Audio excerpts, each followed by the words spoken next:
Good afternoon to all of those in St. John's, and good morning to most of those who are online. Welcome to the Indigenous Fall Prevention Symposium. Very pleased to have all of you join us, and we're looking to learn a lot from all of you today, particularly those who work with older adults in Indigenous communities. This event will be filmed and some photographs will be taken. If you do not want to be in the film, please raise your hand and one of the volunteers will tell you where the seating would be best so you're not in the film. Or just approach the volunteers or me at any time. Please turn your cell phones to off or vibrate.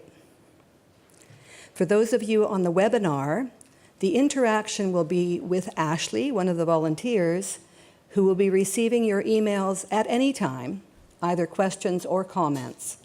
So do communicate through the email that's provided and will be posted online, up on the screen at different times.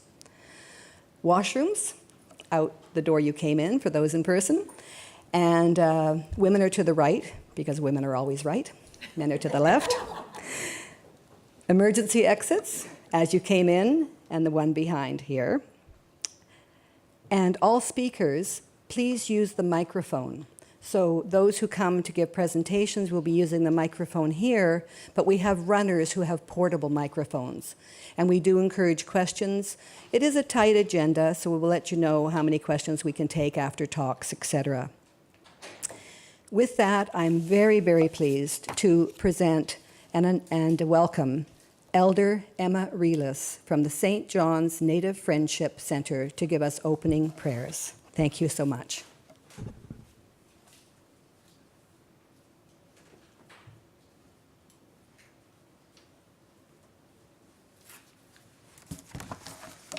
Thank you, everybody, for inviting me to do the opening prayer. Please stand.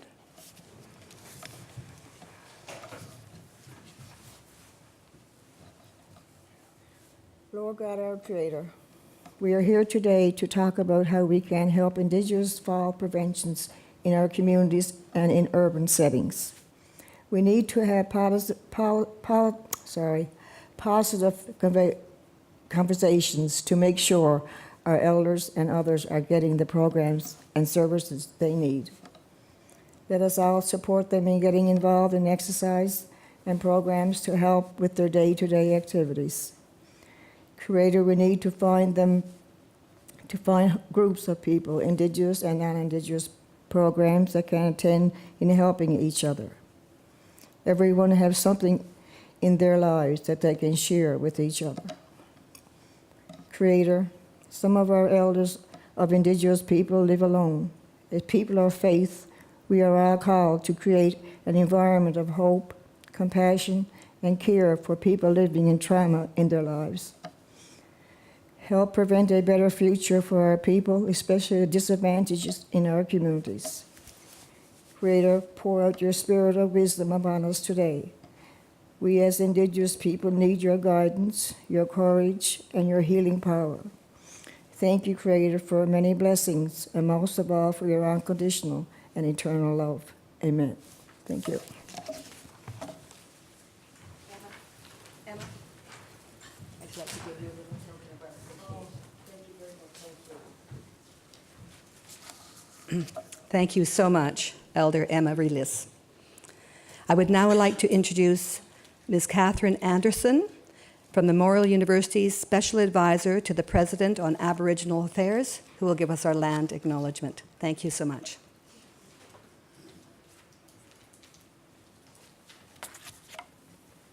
Good afternoon, everyone. Thank Nakumik Emma for offering an opening prayer and starting us off in a good way. So thank you. I would like to respectfully acknowledge the territory in which we gather as the ancestral homelands of the Beothuk and the island of Newfoundland as the ancestral homelands of the Mi'kmaq and Beothuk. I'd also like to recognize the Inuit and Innu of Labrador and their ancestors as the original people of Labrador. We strive for respectful relationships with all the peoples of this province as we search for collective healing and true reconciliation and honor this beautiful land together. I think it's important that we start off by recognizing and acknowledging the place in which we are. And I understand there are people joining us from virtually as well. So wherever you may be across the country or from around the world, I think it's important that we all situate ourselves and understand that we live and work in places where there are in the Indigenous territories of many people. And I would just like to welcome you all to St. John's. And it looks like you have a really fantastic afternoon of presentations and discussions, and I wish you all a really productive afternoon. Good luck. Thank you. So, I actually have a gift for you. Thank you so much. thank you. Hope you have just gonna scooch on that. Okay.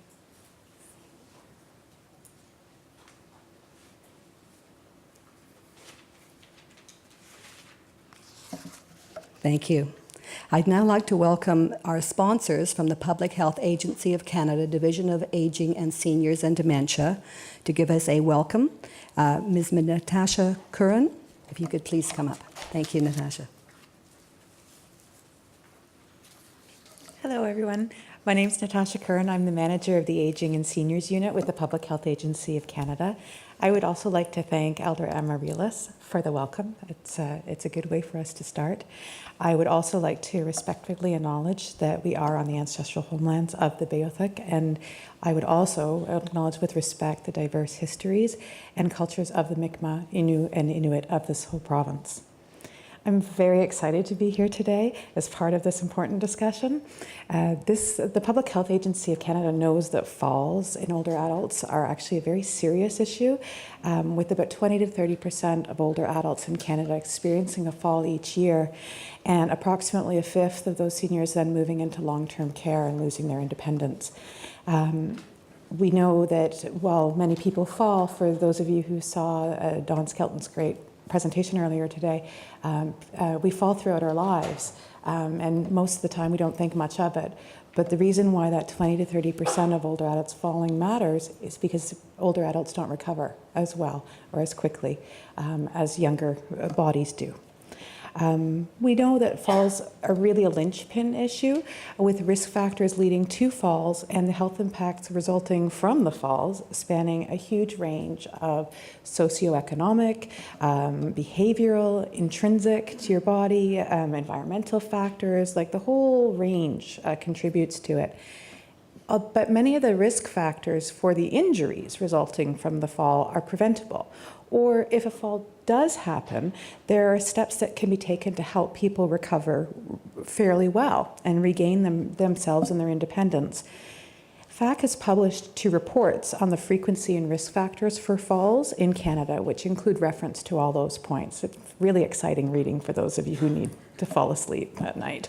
But what's missing from those numbers is a very core and important consideration. We need to do a better job in reflecting Indigenous experiences. And that's why we're really grateful to all of you here today for getting the conversation going and sharing your research and your personal experiences, and in working to ensure that Indigenous peoples are included. So with thanks to MUN for giving us the space to do work in, many thanks to Dr. Vicky Scott for coordinating this event. That was a huge workload and we appreciate it. And most importantly, to each of you for engaging in the conversations today. I look forward to today's symposium and the work that we will stem from it moving forward. And I won't keep you any longer. There's much better things to do than listen to me.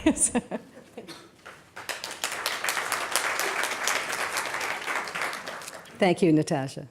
Excellent.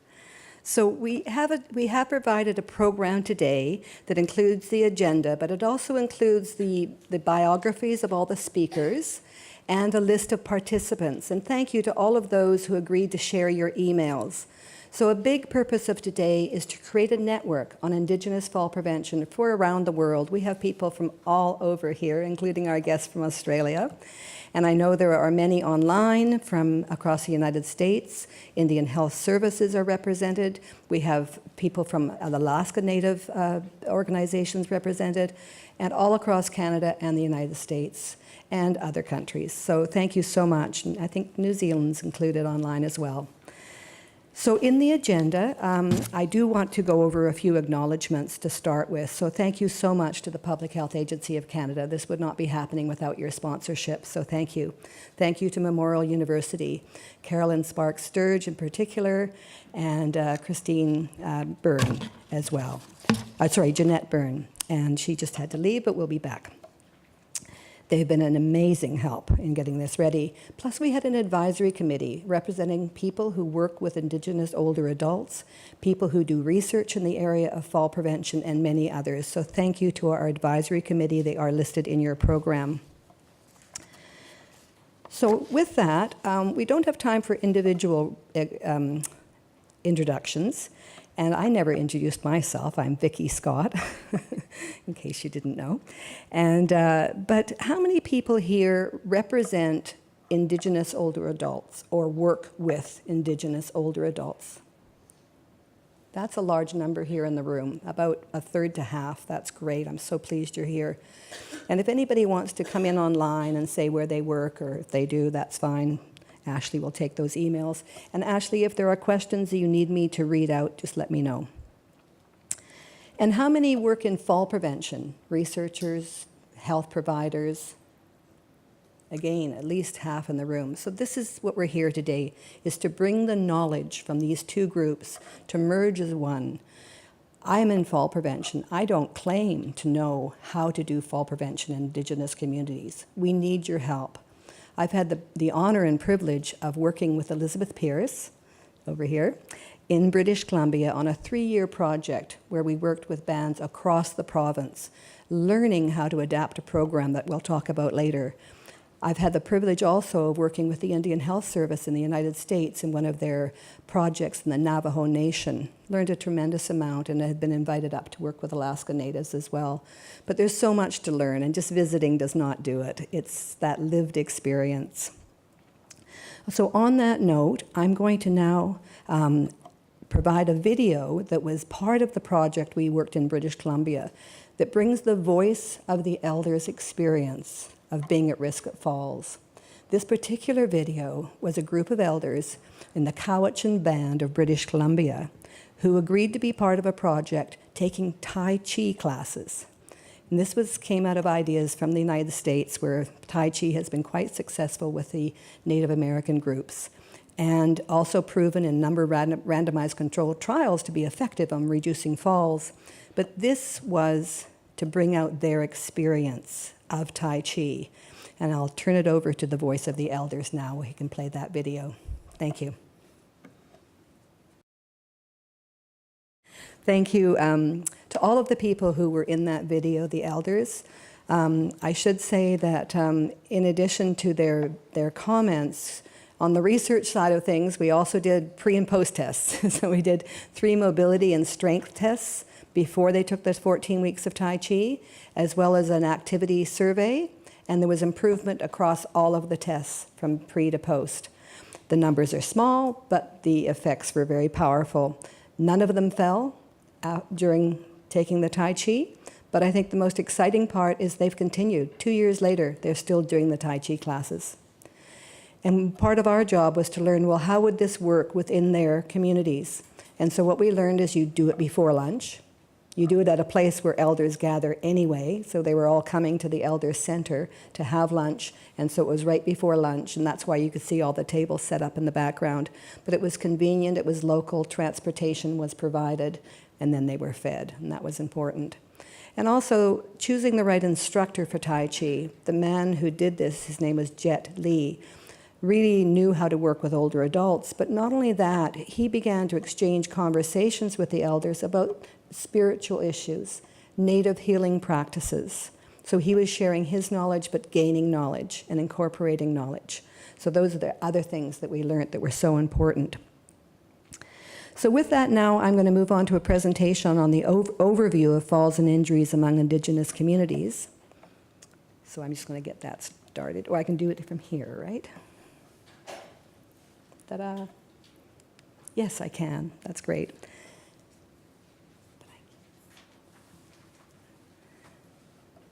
Okay. Right. So now we're going to move into a few facts and figures. You can just bear with me. I'm learning which screen to look at and also be at the microphone. I got it now. Thanks. So what we know in the general population is that approximately 1/3 of all people 65 and over fall at least once each year. Now that's the general population, and of course when you get into 80 plus, that goes up. When you get into people in institutional settings, long-term care, residential settings, it goes up. And 1/3 of those result in injury that limits normal activity, and that's across surveys across US and Canada. It's interesting, our statistics are about the same. And 95% of all hip fractures are due to a fall. And that's important because the recovery is so difficult for older adults. But even without an injury, a fall can lead to negative mental, physical outcomes, such as fear of falling, where people start limiting their own activities and then put themselves at greater risk. Loss of autonomy, greater isolation, confusion, immobilization, and depression. But in the Indigenous population, there are some differences. This is a systematic review that was conducted across Canada, United States, Australia, and New Zealand. And of course, there's diversity across Indigenous populations within countries and across countries. And what we learned was that it is a serious problem, but we really don't understand the problem very well. And it was interesting because at the same time that we were conducting this review, Australia partners were conducting a similar review, and that is also published. So good background reading for those interested in the statistics. But the basic findings of the review is that there's underreporting of injury among Indigenous populations. We don't have a good idea of the outcomes of fall injuries for this population. We do know that there's higher death rates and traumatic brain injury, TBIs, particularly high in this population. So things we know but don't know why, things we need to spend more time working on. And in some regions, there were lower hip fracture rates. And the authors of those studies thought that it might be because they're more active. They're on the land for longer. And there were at this time, no studies on fall prevention in Indigenous populations. I'm very happy to say, thanks to our Australian partners, that's no longer the case. We have lots of good publications from them, and you'll be hearing from them later. So we do need to do more work in this area. And these 4 pictures here represent the 4 countries that were represented in this survey. And thank you to the photographers who provided those photographs. So a United Nations report of 2009 on Indigenous peoples told us that Indigenous peoples generally receive poor quality health care and tend to live shorter lives with differing ranges from 2.4 to 20 years in life expectancy. So there's obviously a large issue here that's maybe complex and multifactorial. Geriatric conditions such as dementia, cardiovascular disease, and late-onset diabetes manifest earlier in those with Indigenous ancestry. So work in those areas. And those same conditions are also risk factors for falls. More elderly Indigenous people report multiple comorbidities. So there's work to be done. It is also important to note that there's a great deal of diversity among Indigenous populations, as well as many strengths that have positive impacts on health and well-being, such as family, community supports, spiritual beliefs, and cultural traditions. And this comes from a paper by a man who I have great respect for in this area, Dr. Lawrence Berger, and he was the one that I worked with when we were in the Navajo Nation doing the project for Indian Health Services. So I do recommend reading his work as well. He's really spent a lot of time on injury prevention in this population. So what we do know, and it's not a lot, about the scope of the problem for Indigenous older adults in falls, is that 40% of Indigenous older adults age 55 plus fall at least once each year. So that's up 10% from the general population. You might also note that I'm talking about 55 and older and not 65 and older. And it's a general consensus that a lot of the conditions that affect older people start at an earlier age. And that is why that age is 55 and older. Falls are the leading cause of injury-related hospitalization for Indigenous older adults, exceeding motor vehicle crashes. A Canadian study showed that fall injury rates were almost twice those of the non-Indigenous older adults. So that's a big reason for being here today. And an American study showed fall-related death rates among Native Americans age 50 and older was twice that of non-Native American seniors. So there are challenges, and these are some that I pulled from the literature. Geographic isolation and distance to health services for a number of Indigenous communities. Inability to diagnose or treat injuries in some communities. And that often, I remember being up in Alaska and hearing how many people had to be sent out in the middle of winter on some sort of type of aircraft, often a risky business in itself, just because of a suspected injury, because there was no way of telling if it was a fracture or not. So then there's the need to leave the community to receive the medical services. Often, and not always, but often, a lack of cultural safety outside Indigenous communities. And that cultural safety could be spiritual, cultural, dietary, language, and sometimes discrimination. There's a fear of dying away from home, lack of resources to support functional independence on return to home, reduced mobility due to fear of future falls and injury, lack of rehabilitation and occupational therapy services, and of course, transportation difficulties. And as I traveled around BC, and Elizabeth knows well, in many of our communities, the transportation's only by boat. So the picture in the top right, this is a community called Ahousaht off the west coast of Vancouver Island, a very remote community. And the elders that need to go to see a doctor, need any service off the island, need to go by boat or seaplane, but most often boat. And even getting to the dock on the very rough road, sometimes in the back of an ATV, you imagine that with a hip fracture, down a wet, slippery dock, could be icy, onto a boat that's moving up and down because of the swell and the waves and the tides. And then, doing it all in reverse, getting off at the other end. So you can well imagine, and I have heard of injuries, and sometimes it's the staff that are injured getting on and off these boats too. Seaplanes, you can well imagine how difficult it is to get into a seaplane on a stretcher. And even if you have a decent-sized airplane, there are weather conditions. I had the pleasure of speaking with an elder who lived in northern Labrador who described getting out. And they'd have to stop off in Goose Bay. The aircraft could well be called out for an emergency, so it could be 3 days before that aircraft would come back and pick them up in Goose Bay to get them to St. John, to the hospital. And they didn't know how long they would be here, and didn't know when they would get back. So those are big challenges. The woman at the top left is a young woman, but she has a disability that prevents her from walking. And that was the only way that she was able to get up and down the dock. Her cousin would piggyback her. So, I mean, they're creative, but not always safe solutions. So why are older adults at risk for falls? So the literature points us to basically 4 categories. I'm not going to get into this in depth, but very happy to point you to the Public Health Agency second report on falls, where there's a good review of the literature on risk and on prevention. But basically, the biologically or intrinsic factors are those that are within you.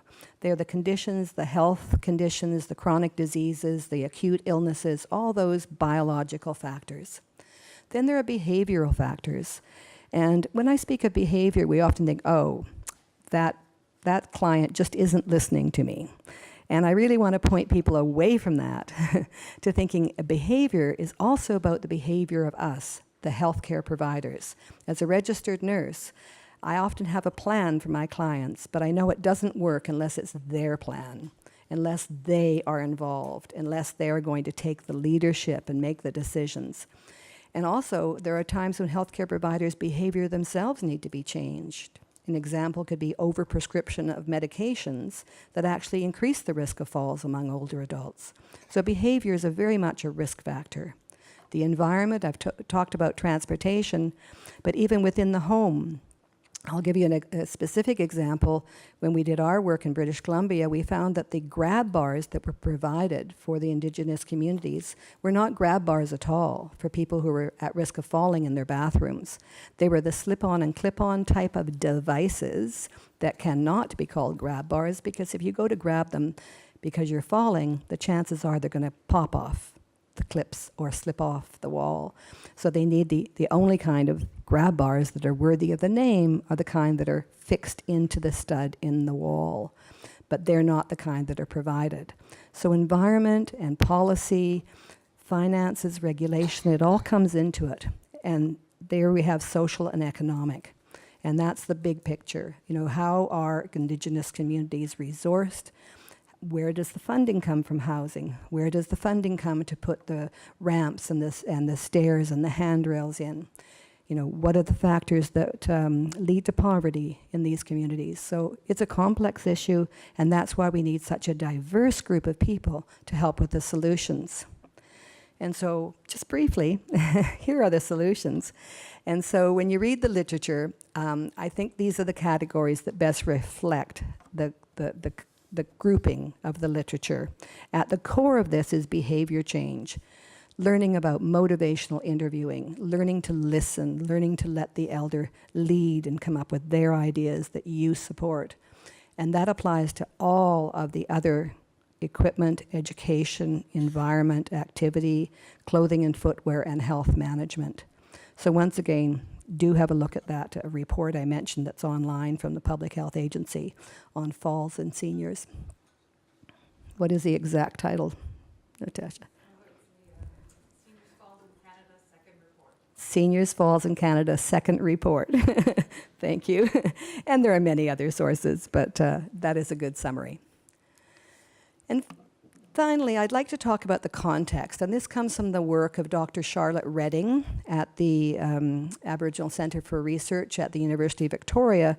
And this model, to me, really represents what I saw and heard when I was in communities from the people who work with elders and elders themselves. And that is that there are distal determinants. We have to look at the root causes that lead to health conditions and challenges. And some of those go right back to the Indian Act, colonization, residential schools, policy and decision-making that affected the very earliest days of colonization of the Indigenous lands. And that, unfortunately, turned into poverty and economic insecurity, racism, and inadequate housing. These are the core issues that affect the health, and the health is what determines the risk. And so it could be diabetes or addiction, but it could be falls and injuries. And you could put a lot of other health outcomes in there, suicide rates, and all the issues that are challenging. And I was constantly touched by the elders who would go back to say how those root issues affected how they were able to see improving their lives and the challenges to doing that. But before I finish, my thank you slide, I came up quickly, I would like to say that we also learned when we traveled to the communities that there were so many strengths in the communities that would promote fall prevention. The strengths come from the spirituality, that strength in belief, and that positive things can come out. The strength of the people who work in those communities, who live in the communities. So in particular, we were working with home support workers who lived and worked and knew those people they were caring for. And the turnover was very low compared to non-Indigenous communities. The family, the strength of the bond and family, that responsibility for caring for their elders was so strong. So despite all the challenges we've talked about, there are so many strengths as well. So thank you.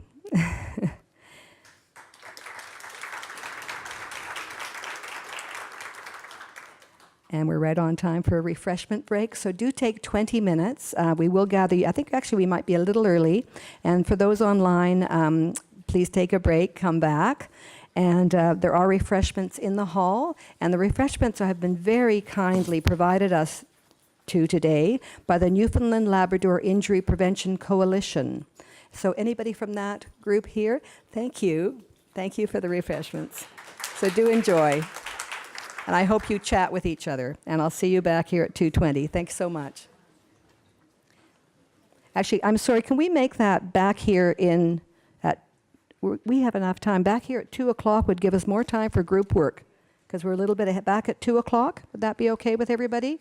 So 2 o'clock, that's half an hour, just under half an hour from now, everybody online. Thanks so much. Welcome back, everybody, and welcome back to those online. And thank you for the refreshments, for the people who provided them. I would just like to say there are a number of cables in this room. Please don't fall. It would be most embarrassing. And later on, we're going to do some group work. And one of the groups will be over here, where there's a microphone and extra cables. So extra caution. Thank you.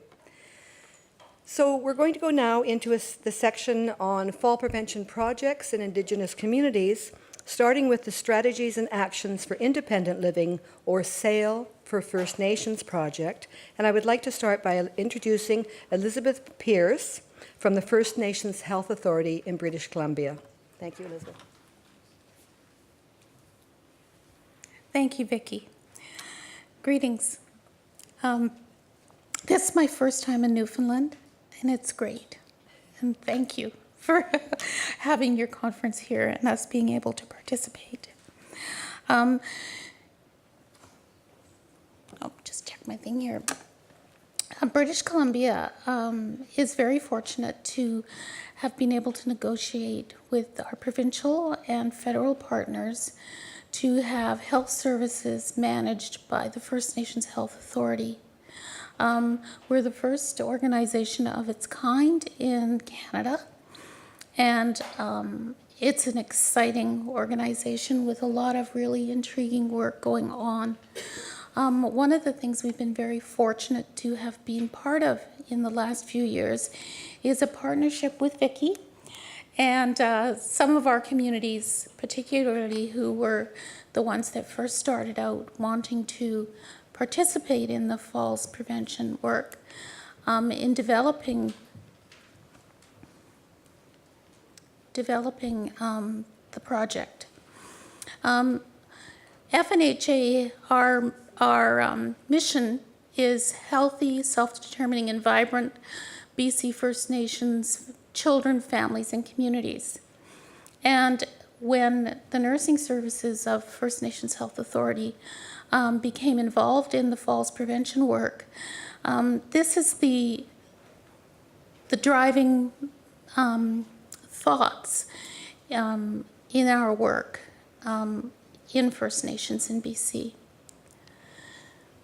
First Nations Health Authority operates from a wellness model.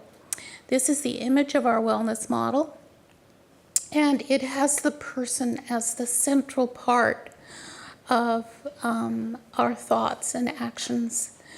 Very much person-centered care from a nursing perspective, whether it's person-centered, client-centered, patient-centered, depending on where you work, call it different things.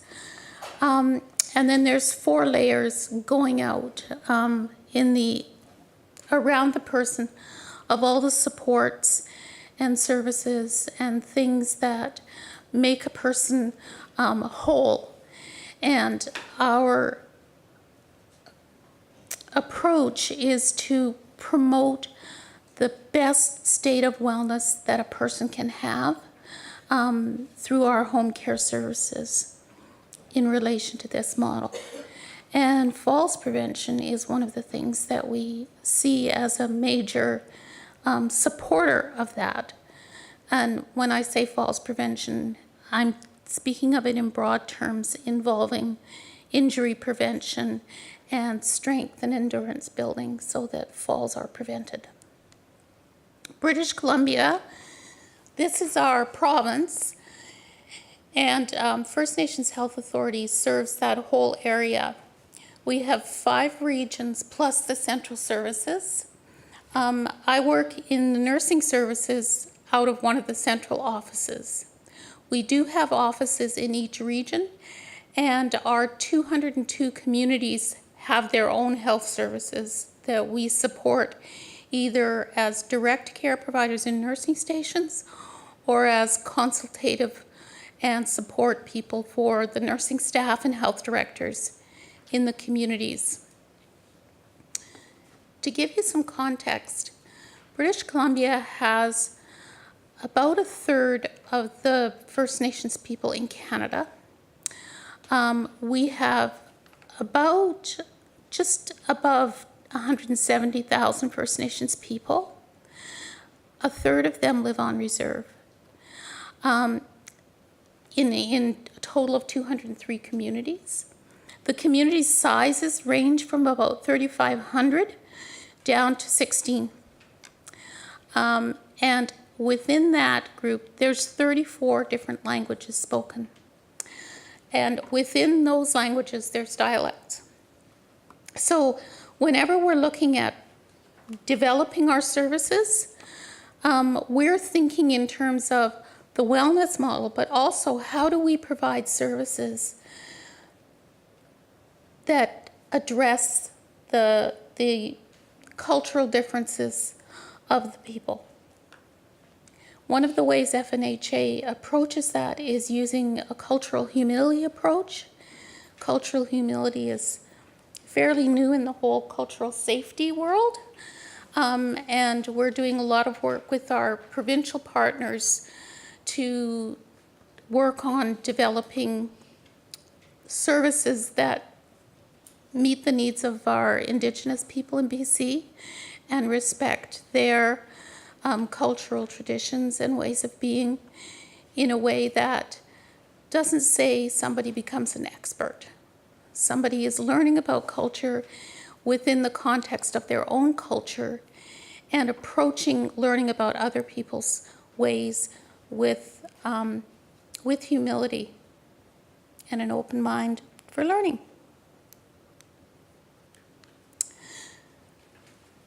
The FNHA became a partner with Dr. Vicky Scott and 5 communities initially to implement a study that Vicky is going to give you all the details about.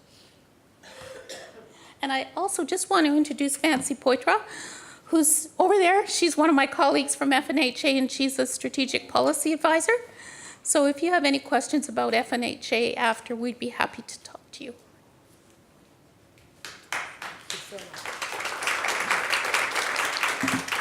Thank you, Elizabeth, and thank you both for coming all the way from British Columbia to be here. And I would also want to point out 3 special people I was talking to during the break that have come here from Shanghai, China. Thank you so much. We could point them out. Thank you. I'm honored that you have made that long journey and joined us. So now I'm going to talk a little bit more about the project we did in British Columbia called the Sail for First Nations Project.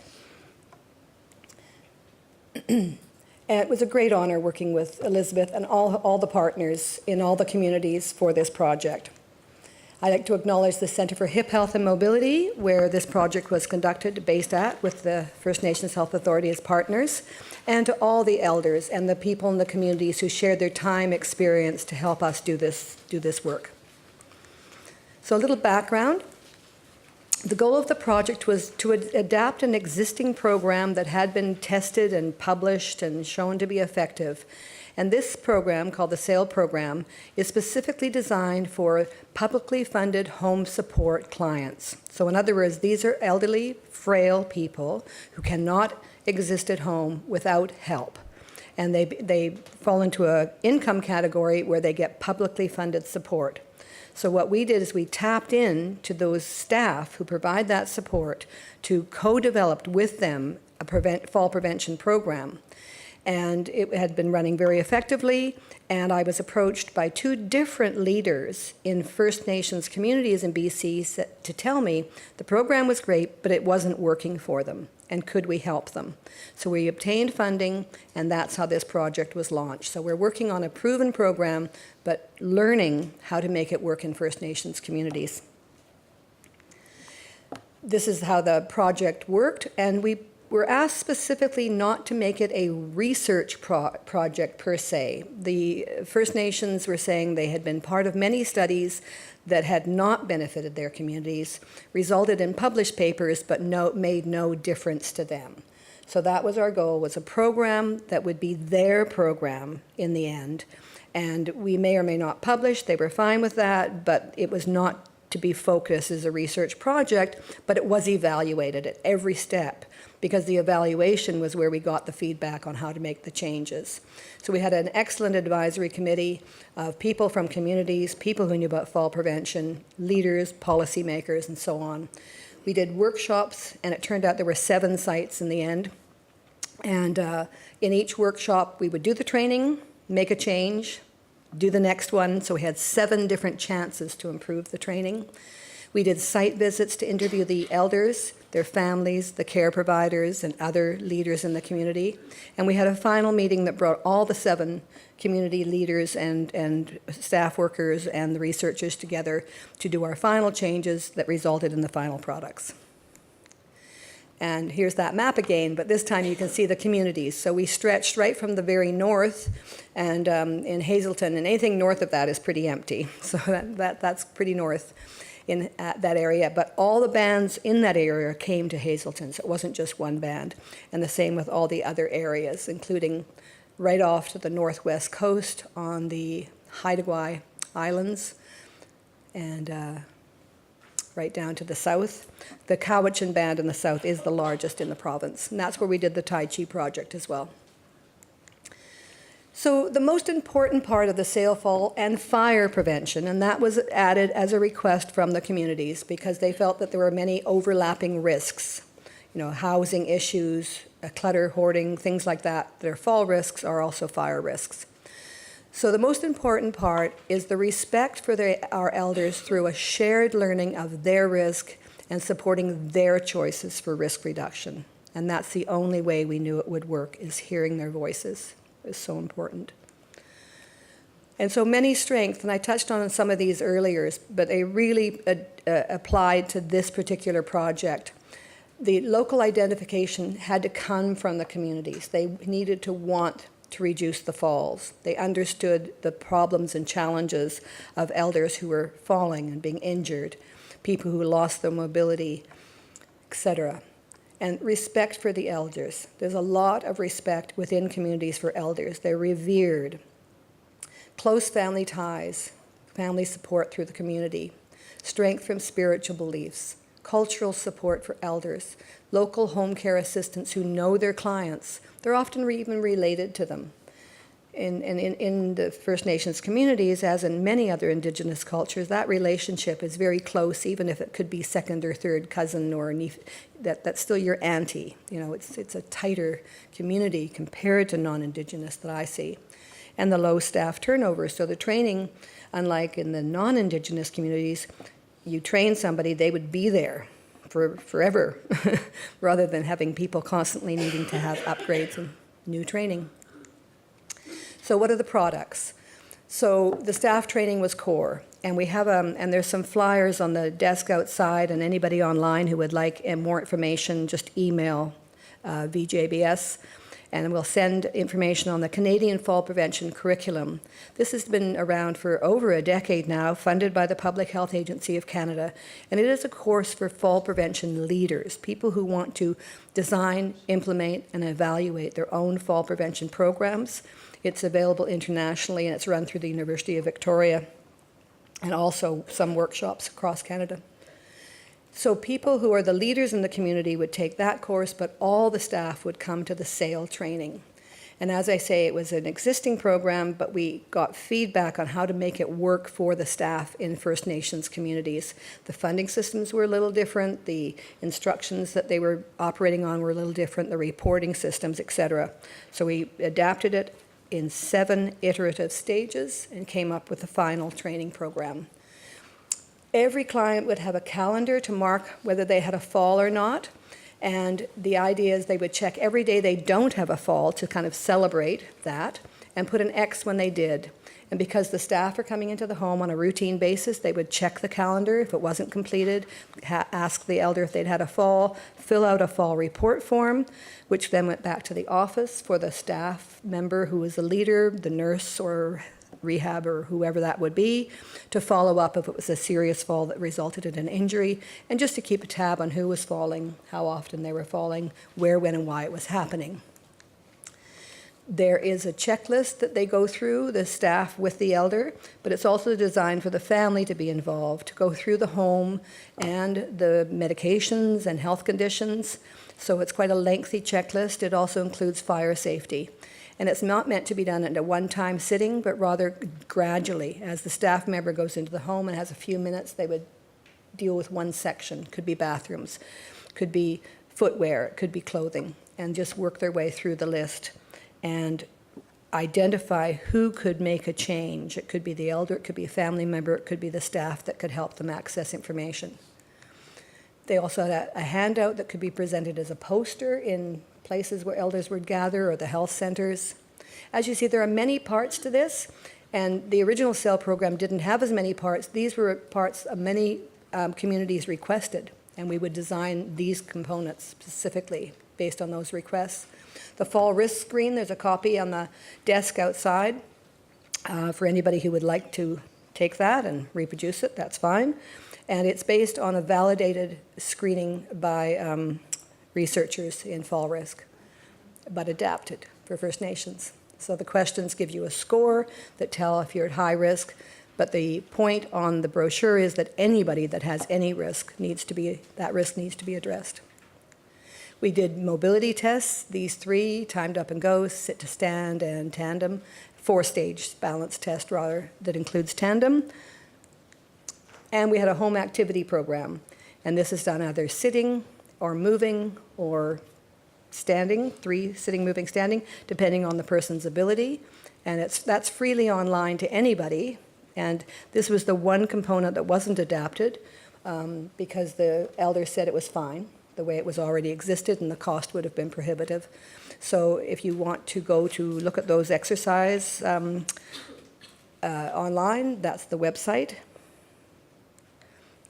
And then we did a Tai Chi program. And it has many components. It has videos and handouts of sitting and standing Tai Chi and instructor guides. And thanks to our partners in the Fraser Canyon, Ashley's going to talk about this program, we borrowed some of their work, which was a fall prevention bingo game. And that's online as well, if anybody wants to access that. And then a step-by-step guide for instructors. So here's a few points on evaluation, not completely. So the number of bands that we served through our training was 71, that came to the total of 7 sites. And so the total population reached was 41,808, of which over 6,000 were over age 65, and equal male-female. So those are the number of elders reached by those 71 bands. We trained 89 staff, only 1 was male. These are home support staff. In the learning, there was a pre-post test, and it changed from 18% to 79%, sort of the knowledge before they took the training to the knowledge after the training. Changed considerably. And one of the many questions we asked was them to self-rate their ability that they felt they could conduct the fall prevention activities in the program. And out of 3, that ranged on average 2.5. So they felt after the training they could do the program on average.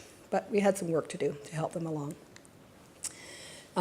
So these are the list of programs and whether they were modified or not, or whether they were actually new because they were requested by the communities. And the modifications came from questionnaires and interviews and focus groups with clients, families, support staff, managers, and advisory committee with that final summit. So you can see a lot of changes were made. And our next step is to adapt this for all across Canada or internationally, and we will provide that link when that happens, and some of the learning from today will influence how we adapt that. So with that, thank you.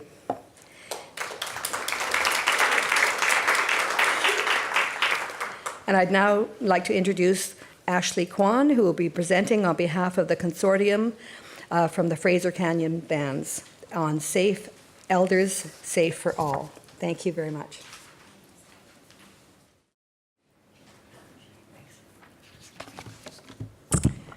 Hello, everyone. So I'm so thankful to be here to present on behalf of the group that has been involved in this project. So I was involved in the very early stages of it, and then I was away from the project for a while, and I got briefed on all the work they've done since then. So it's really incredible, and I think sometimes when you're presenting on your own project, you can't talk it up as much as someone else might. So I get to speak up and let everyone know a bit about the project that I'm presenting on behalf. So like Vicky mentioned and introduced, we're talking about the Safe for Elders, Safe for All, that she alluded to some of the things that have been developed as well. So the main concept behind this project is that it really was a group effort. And you'll notice in the printouts that you have, it's a little bit different than the slides that are going to be showing up here. You have a lot more goodies and a lot more slides. So don't worry about trying to follow along to the slides that you have. You have additional extra things as well. I just don't want anyone to be stressed out about trying to follow along. But basically, what I want to really get across right from the get-go is that this project and the projects really that followed really came from the communities and partnerships that were formed with all the different people that needed to come to the table to share and to talk about what was needed. Now, we talk about, Vicky alluded to, research and some people just feeling like there's been too much research and what's actually coming out of the research. So this project started with a participatory research. And the idea being that you come to a group and you let them tell you what is going on and what really needs to be addressed, right? Not coming in as the expert and me saying, here's the question, here's what we need to look at. It's more, what is the question? What do we need to look at? And what do we then do with that? So this is the part that I was thankful to be involved with, is actually coming in and doing some of that question seeking, just what are we actually looking at here? So you'll see a timeline, and that is, you can probably find it there in your slide some point. It's quite a long timeline, right from 2007 when we started with some of our fall prevention mobile clinics in the communities that I'm going to be talking about, all the way up to, it says 2016 and beyond, but right now, all the wonderful people that are working on this project are back in BC working on this project, as we speak. So it's an ongoing thing, and that really speaks to the things that are participatory, or where you're not just coming in with a timeline and you're going to slap it down and do it. They do take time, right, to form those relationships and to learn what is needed. So there's different points that I'll speak to, but different amounts of funding as well that came in at different time points as the project progressed and the relationships were formed.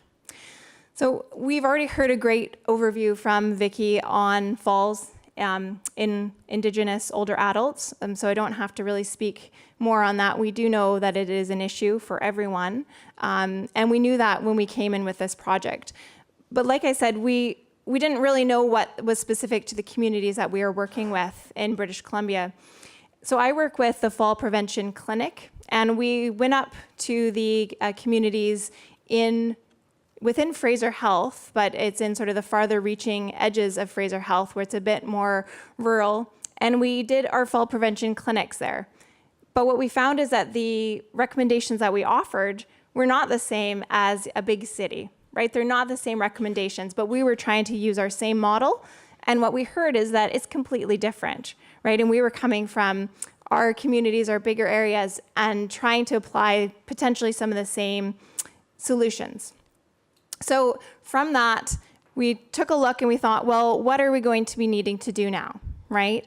And the key to it, as you can see up there, the key was community engagement and partnership. Because we don't know. Maybe we have some of the information around fall prevention. That's where we're the experts. But we don't know the community. We don't know it exists. We don't know the concerns, the problems, the hopes, the dreams. So that's where the project came in. And it really, you can see there, it really was a partnership agreement. It wasn't, someone coming in trying to do research. It was a partnership informing some of the different people that came to the table. You can see up there, the elders themselves, families in the community, the health authorities. I work with the health authority, and then people that knew about the research itself.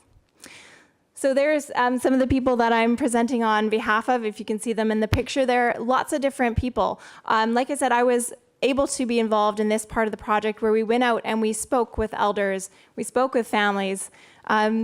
Vicky mentioned bingo. We found a great time to do a focus group for this project was after they were having their bingo round, because everyone is there, right? Everyone's there in the community to do bingo. And we came in and we did a focus group with the participants because they were a good audience that was there to participate. And so they did the participatory research with the focus groups and interviews and collected the information on what was important within the community. We knew that elders needed information about falls and injury prevention, but we didn't know how or what they wanted. So there was a 4-year grant that was then provided to develop the resources after we knew what they were hoping for, and then to also follow through on some of the things that we'd collected in the participatory research. So in the interviews and focus groups, we heard all these concerns. And one of the big things that I heard as well, being on the receiving end of hearing about the concerns and hopes, is what's next, right? What are you actually going to do with this? So that's where we were able to then actually follow through and do some of the recommendations. So the big one that was started with is Safe for Elders, Safe for All resources. And there's a bunch of different resources, and I encourage you to look them up. They've done wonderful things. I've brought a few samples of different things that have been developed. There's a website, so Safe for Elders, Safe for All website that has a lot of these resources available there for you. There's also posters, so poster campaign, where you're looking at, the preventing falls and the postering.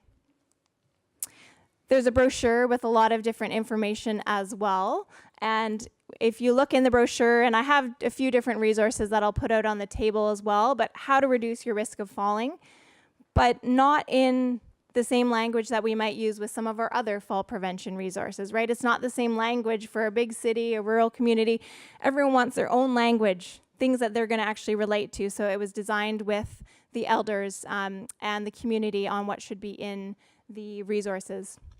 There's also a calendar as well. That's a 2017 one, but I have a 2018 and I have a couple copies you can take a look at as well. But they've featuring the elders. And Anne Cochran, who is a community consultant on this project, was telling me that they were featuring the elders in different months. And it almost sounded like there was a bit of a competition as to who gets what month, right? Maybe it's your birthday in April, so then you're the April one. And it's really part of the community. It was developed in the community, and how exciting is it to be then featured in a calendar? Here you see Lorraine mentioning, I was so glad to see that the calendar itself, which I have a copy and you can come around and see it too, was made out of good paper. So again, they were getting the feedback of, is this something that you would actually use and you actually enjoy? And there you see the feedback of being appreciative that the language and everything that is used in there is something that is acceptable and was developed with them as well. Bingo is huge. I don't know, nod of head, is bingo in your communities as well, across Canada, a big thing?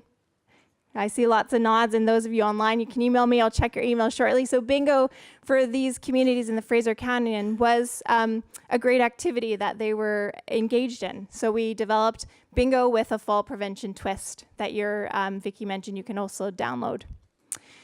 There it is in action. So they're looking quite serious and really involved in their bingo. And it's a fun, like I say, an activity that they're used to doing, but also with a fall prevention idea.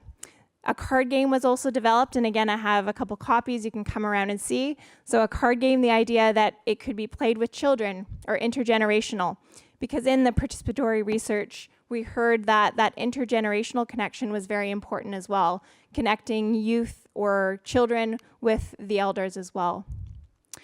Fridge magnets, so you can pop up on your fridge, your some information about your goals for keeping active and that fall prevention idea as well. And I have some samples you can take a look at. There was also a home adaptation piece, so that was something that came up in the focus group and interviews, was that, for example, I heard one story where the laundry was downstairs for one of the elders, and they were having to navigate very unsafe stairs to go down and up, carrying laundry. So they were able to do some home adaptations within the community to fix some of those concerns. And then, because the partnerships have been so successful, and like I say, it's been over a long time, they were able to also receive some funding for what they called Best at Home Prevention through Active Engagement, or the Elder Action Project. So the idea behind this was that, like Vicky's already mentioned, that often when something might happen to an elder, they're not able to stay within the community. If there is a fall or there's an issue, they're having to leave to go on to get appropriate resources or supports. So the idea was that with this project and this funding, they could offer activities within the community, activities that the elders wanted, intergenerational activities, exercise activities, and we'll see a couple examples within the community to help support them within the community where they live. So currently, this research project, they've just gone up and done some of the follow-up. So they've sort of done the interventions with lots of different exercise classes and different activities, and I have a list over there that they've briefed me on to give me some information, and it was just incredible to see all the different things they have offered. And we're talking, fairly small communities here, but they've been able to have a wide range of wonderful classes that I would love to participate in. And so they've recruited people to actually have this tested, right? Do, again, the research to make sure that we are making a difference, get the feedback. Are people feeling better after we've done some of these interventions? So that one is in the point of, like I say, they've just done some follow-ups, and so they're sort of crunching the numbers and getting the feedback on that as well. I'm not the expert on these projects, like I mentioned, but you'll see some contact information for Sonia Singh, Ann Cochran, and Debbie Abbott as well. So these are represent a few of the many wonderful people that worked on this project. So if you do have any questions, you can always direct questions and comments to them as well. And I do know Anne is actually listening on the webinar, watching on the webinar as well. So I thank them for letting me present on behalf of the project, and they've done a lot of different work. You can also check out the Safe for Elders website, and like I mentioned, I have some physical copies of the resources as well. So thank you.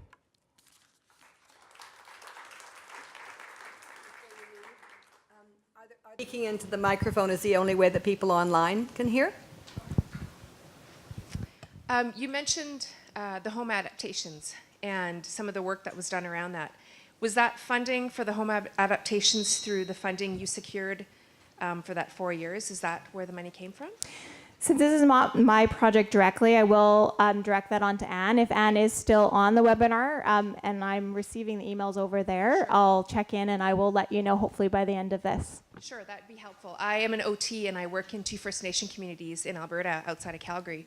And one of our challenges, or one of my challenges, is finding funding for the adaptations, and working with the multiple band housing corps and just trying to identify those gaps and how to improve the lives of our elders and to keep fall prevention at a priority. And so I was just interested. So that'd be great once you know. For sure, and I think that's the thing is a lot of people know it's wrong. They just don't necessarily know how to fix it, whether it's funding or getting someone to do it. So Right. I definitely will follow up and let you know. I'm going to introduce our next speaker, and it's Emily Powell, who is with the Indigenous Fall Prevention Strategy with the Grey Bruce Health Unit of Ontario, and with her Cynthia Porter, Norman Toby, and Angie Weber with the Chippewas and Nawash Home and Community Care Program. And if I've mispronounced, please correct me when you get here. Thank you so much. Norma, not Norman. Thank you. Norma, beg your pardon. So I'm going to do a really good passing of the torch here to Angie. Just be glad we used Chippewas of Nawash and not the other word. We'll write it out later and have a quiz and see if anyone can pronounce it.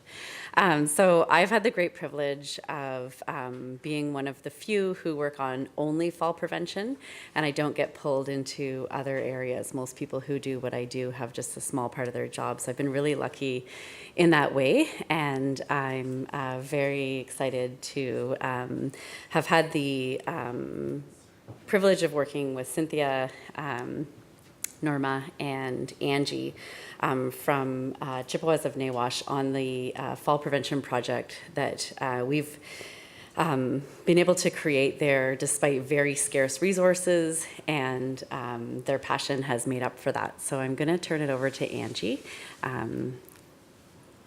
to go from here. Would you like me to advance this? Sure. Hello. So the word she was the Chippewas of Nawash, it's actually Neoshingaming. That's the reserve that I belong to. That's where I work. I don't live there, but I spend most of my waking hours there. As you can see by the slide, it's very big. It's over 6,000 hectares. There's about 700 people and not very many homes. So there's a shortage there. So it's a really large region, small population with limited housing. Where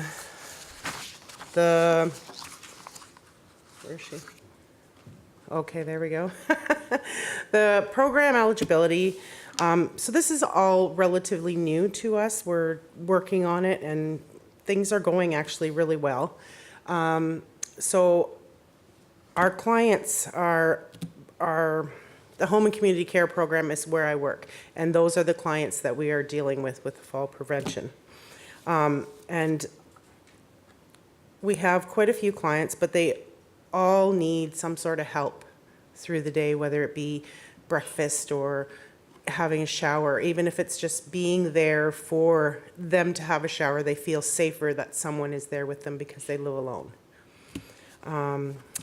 Most of our clients spend a great deal of time at home. Our clients range in age from people not much older than me to 80s and 90s. So with Emily and Cynthia and Norma, this tiered home exercise program entails, it's got the timed up and go, which everyone knows, the sit to stand, and we do a functional fitness confidence scale, which assesses our clients' ability to do certain tasks, like pick a bag of potatoes up from the floor and put it on the counter, or tie their shoes without sitting down.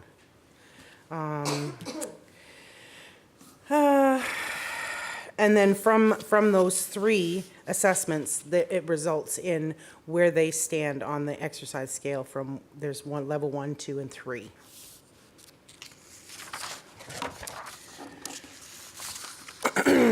So along with those three assessments that we do to get their exercise level, we also assess the whole person. So the cognitive screening, medication reviews, sensory assessment, referrals. Most of our clients haven't, now I'm not gonna say most of our clients, but this generation of 80s and 90s they're not very well educated. A lot of them don't even have their grade 8. And that has a lot to do with being in residential schools, et cetera.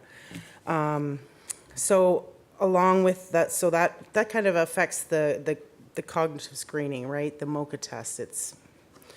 So then medications are reviewed and include over-the-counter medications, traditional medicines, prescription medications, and those who haven't had a review since we started this, we've asked that they go to the pharmacist and have that review done. There's a huge range. I feel like I'm repeating some of the things that Vicky said that they've found.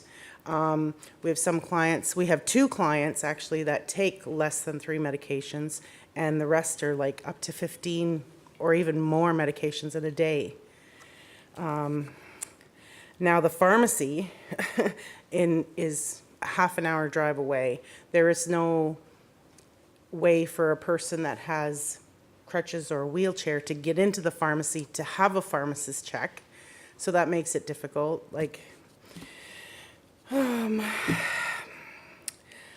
So some of the traditional medicines that they use are chaga, cedar tea, bear medicines, all for different reasons. A lot of it's for well-being overall.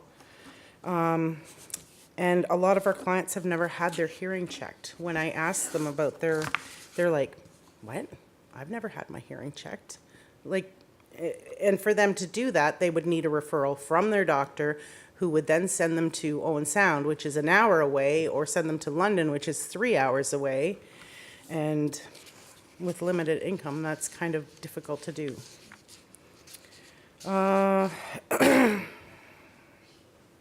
Yeah. So then we do the nutritional screening, this Nutri-E screen, right?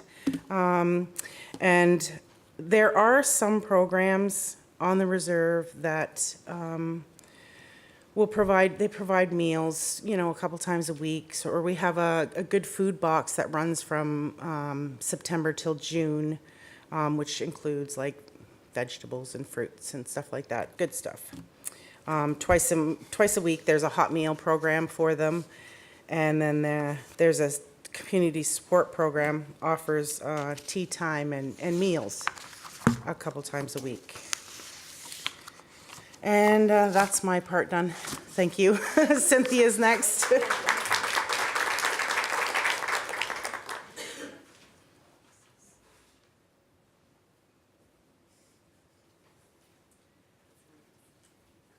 I was told not to start with a joke. So I'm going to start with a funny thing happened to me on the way here. I was in the plane, and you got to stretch your legs. I go back to the galley, and I'm chit-chatting with the, what are they called? They're not stewardesses anymore. Flight attendants. And they were asking me all about the conference. I was telling them, and she goes, so you're doing fall prevention? I said, yes. Well, maybe you should just quit pushing them over. I said, well, that would put me out of work, wouldn't it? Emily, I wanted to mention the pictures that you're seeing behind are pictures of Niashingaming that Emily took from different areas on the reserve. And Emily also has a comprehensive fall risk assessment, if you would like it. It has on the one side all of the assessments that we do, and on the other side is the summary for the assessment as well as the care plan.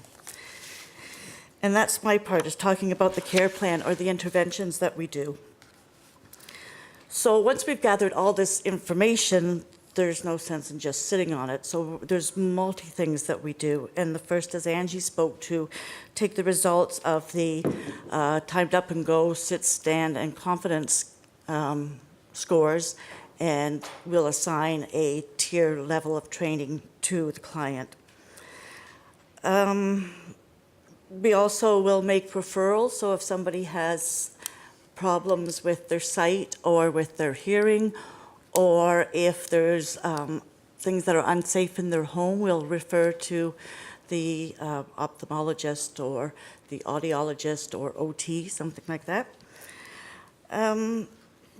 As Angie said, the medications are, the first check that we do, we're looking for certain medications like the benzodiazepines that everybody knows puts people at risk for falling. And if we're seeing more than 2 or 3 medications or medications that we know will put somebody at risk, then we ask that the pharmacist actually come into the community. If we have 6, they'll come into the community and do a med check with us. Somebody has some cognitive limitations, we'll do some screen cueing put some pictures up to kind of give them an idea of what they should be doing.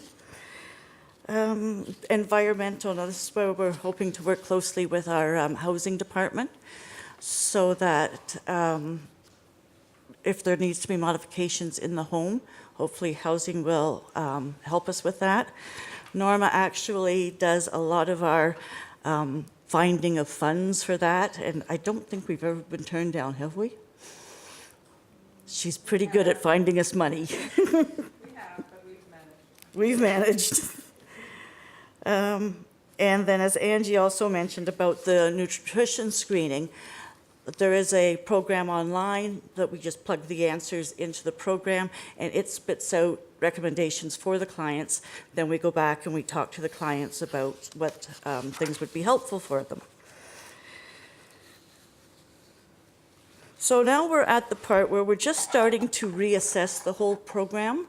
There's some things that we know that we should have addressed. The thing that kind of jumped out at me at one point was we've never assessed their feet.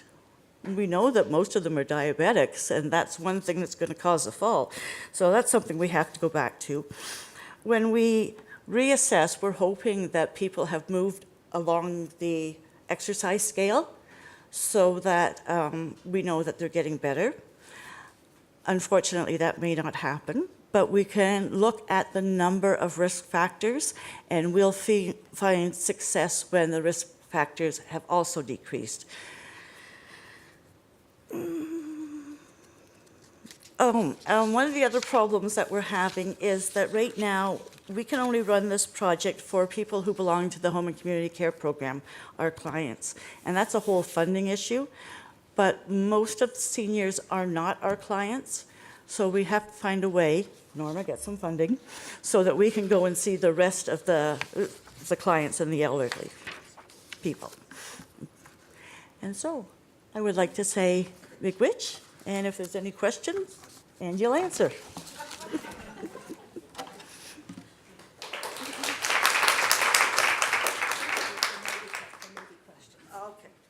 So if we have any questions, either from those online or in person.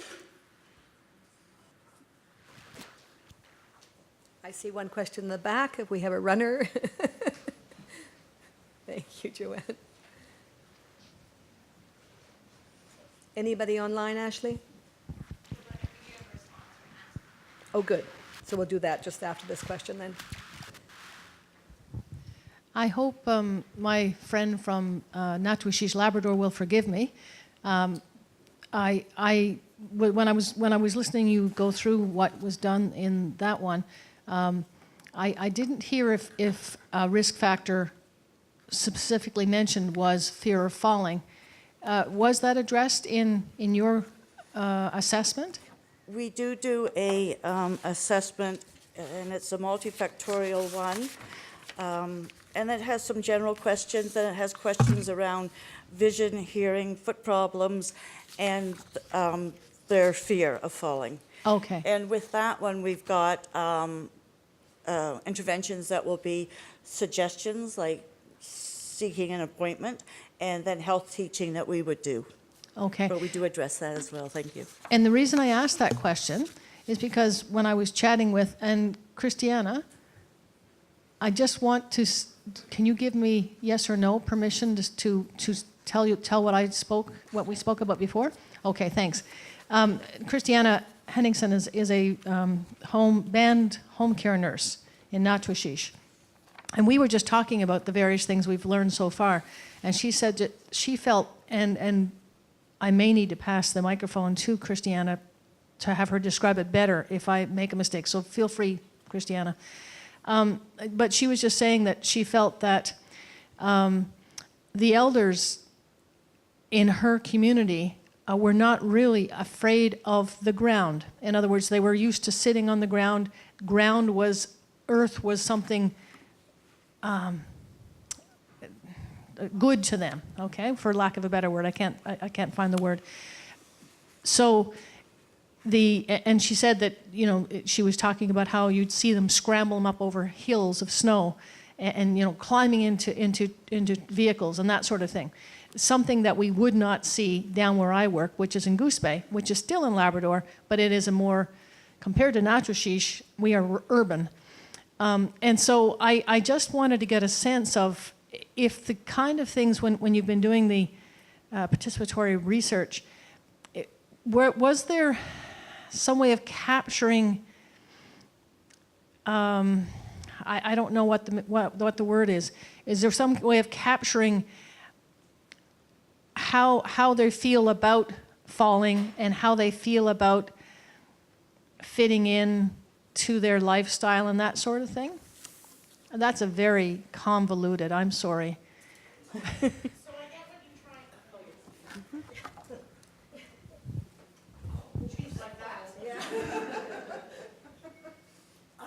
get what you're trying to say, is if our elders feel that the ground is sacred and that it will save them, well, not save them, but protect them, and they are afraid of falling, and we even ask the question if they are unsure of their footing on uneven ground, and they are. Now, I'm going to say that's because they've already fallen, so that fear is there. But for our clients that haven't fallen, they automatically say they're not afraid of falling. But for the ones that have fallen, yes, they're afraid to fall even on the ground. Thanks.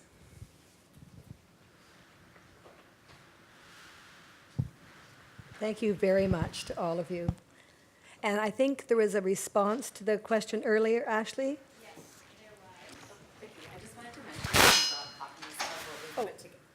I just wanted to mention that we brought copies of everything that we put together for our assessment. Obviously, we add things as interventions, suitable interventions are found.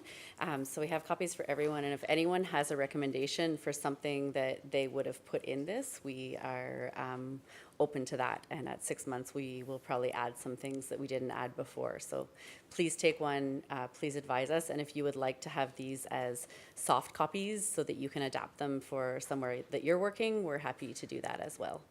So, thank you. Okay, thank you, Emily, for that. And would they be available to those online? They will have to email me. I won't just automatically send them to Okay, and your email is in our list. So those of you on the webinar, please do email Emily, and thank you very much to all of you. And the response from Ashley is here. We're being flexible with technology here, so it's good. So this is a response from Anne Cochran, who's been working with the Safer Elders project. And so her response has come in a few parts here. She says, yes, Interior Health allowed us to direct some of our funding to the home adaptations. So if you look at the timeline they have, you can see they've received different funding pots, like I mentioned, along the time period of their projects. She also adds, I think we should really be working with CMHC to ensure they build, recognizing that people stay within their homes for a long time. Exactly, yes. And we also approached the local university to find out if we could use practicum students to do the home adaptations. They were open to the idea. She also adds another, and this is more around the key piece of finding people to actually do it, as well as the funding. Another key piece is that we found a carpenter who the elders liked to do the work. This too was important, for it meant someone would be in their home who they felt comfortable with. And actually, just live, she just added in some as well. She said, Canada Mortgage and Housing, so CMHC, like we mentioned, who provide the funds to build the houses and often determine the design. If the houses were built with the thought that people would live in the homes from early to late in life, then the adaptations wouldn't be needed. So for example, larger doorways, showers, and whatnot. So that piece of actually, when it's built, developing in. So hopefully that answered your question up at the back. So within their timeline of the funding pots that they were receiving, the Interior Health one, the Interior Health grant that they received, did allow them to direct some of their funding to the home adaptation piece. And then it was the added part of finding people that the elders were comfortable with, as well as people that obviously were skilled to do the adaptations. Does that sort of answer the question up the back there? So no, the response is very helpful, but what I was saying is that I think provincially it probably differs with CMHC funding, because I think in the two reserves I work in, for example, funding is released directly to the housing bands, and then they do what they wish with the funding. So some are eligible for different programs to the Alberta government, where we have RAMP and we have RAP, and so there are pots of funding available, but I was just interested with this specifically how the money was, allocated to the different homes, and certainly I think there's lots of funding to tap into, and sources to just figure out how to retrieve for the communities at hand and to adapt the houses right from the very onset. So thank Exactly, you. and I think that is a good point, because it's all about, like the other groups mentioned, being creative, exactly, and working within the structures that can be quite challenging to navigate. So for sure, I'll update you if Anne adds some more as well. But that's they were lucky enough to have some of that funding sort of to direct that way. Hi, sorry, I'd like to take advantage of this opportunity. It's rare that we have good news and being able to share funding announcements, but on behalf of the Canada Mortgage and Housing Corporation, they've recently launched the Innovation and Research Program strategy call-out from it's part of their overall national housing strategy. There's 5 types of funds under these programs. 2 have just launched, 3 more will be launching later this spring and summer. For the first 2 which have launched have a deadline of June 29th, so I do recommend, if you're interested, to check them out as quick as you can. These include National Housing Strategy Demonstrations Initiatives and Solutions Labs. And these fancy names really mean that they're looking for community-based ways to improve housing, in particular to vulnerable or underserved populations.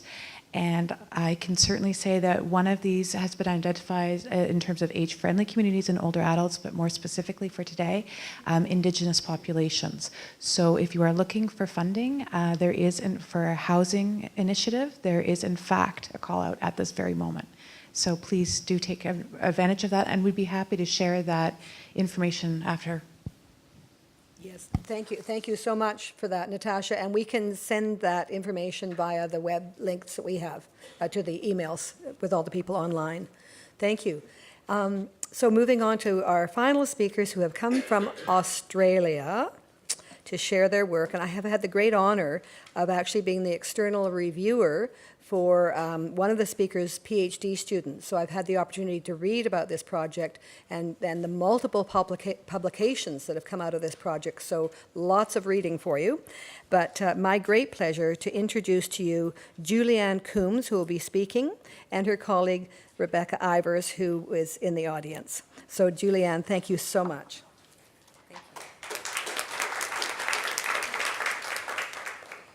Hi. Firstly, I'd like to acknowledge that the First Nation people on whose land we are gathered here today, the Beothuk people, and I'd also like to acknowledge any other Indigenous people here globally. Julianne. I'm a Gamilaroi woman from Walgett, a little remote town in New South Wales, born and bred there. And I've also have ties to Gabanga country from my grandfather, also in New South Wales. I'd also like to say thanks to Rebecca. Rebecca Ivers is my supervisor and also the director of the Injury Division for the George Institute. She's going to be really surprised in a minute, but anyway, she hasn't seen what I'm going to do. Okay, taking my shirt off. Now we're into it. Which one? Okay.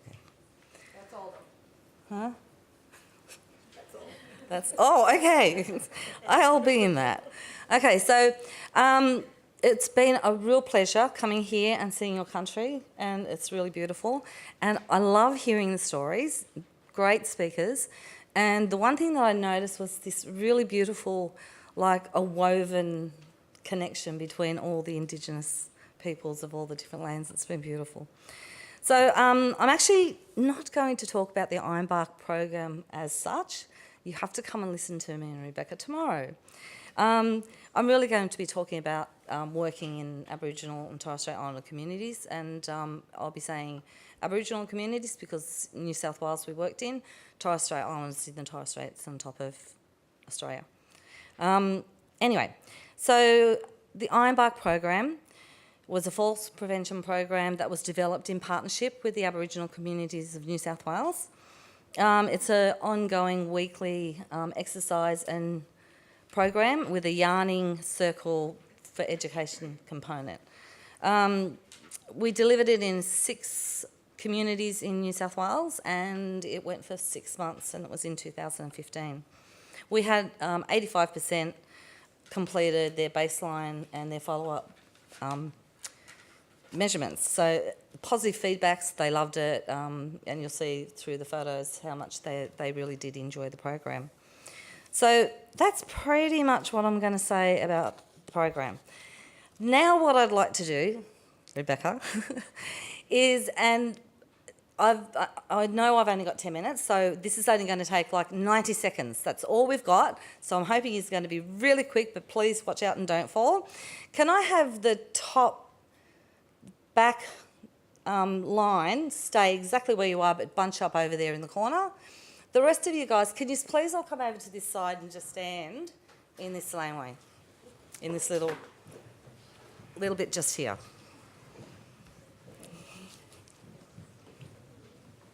It's easy for us to talk about and learn about working within Aboriginal communities, but I find sometimes doing a little activity, getting us awake a bit, might just help explain it a bit better. So the Aboriginal community up there, you're going to listen to every single one of these people. All of you are going to say a 5-second thing about your research all at once. So I just want to say hello. Hello. No, a little bit more. Hello. A little bit louder. Hello. Beautiful. Okay, so I want you to explain your program, your project, your work in 5 seconds all together to these beautiful people up there. Off you go.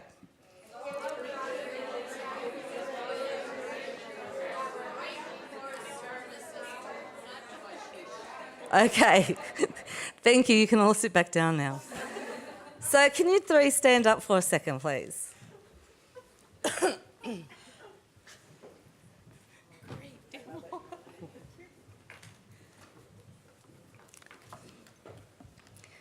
Did you understand anything that they were telling you?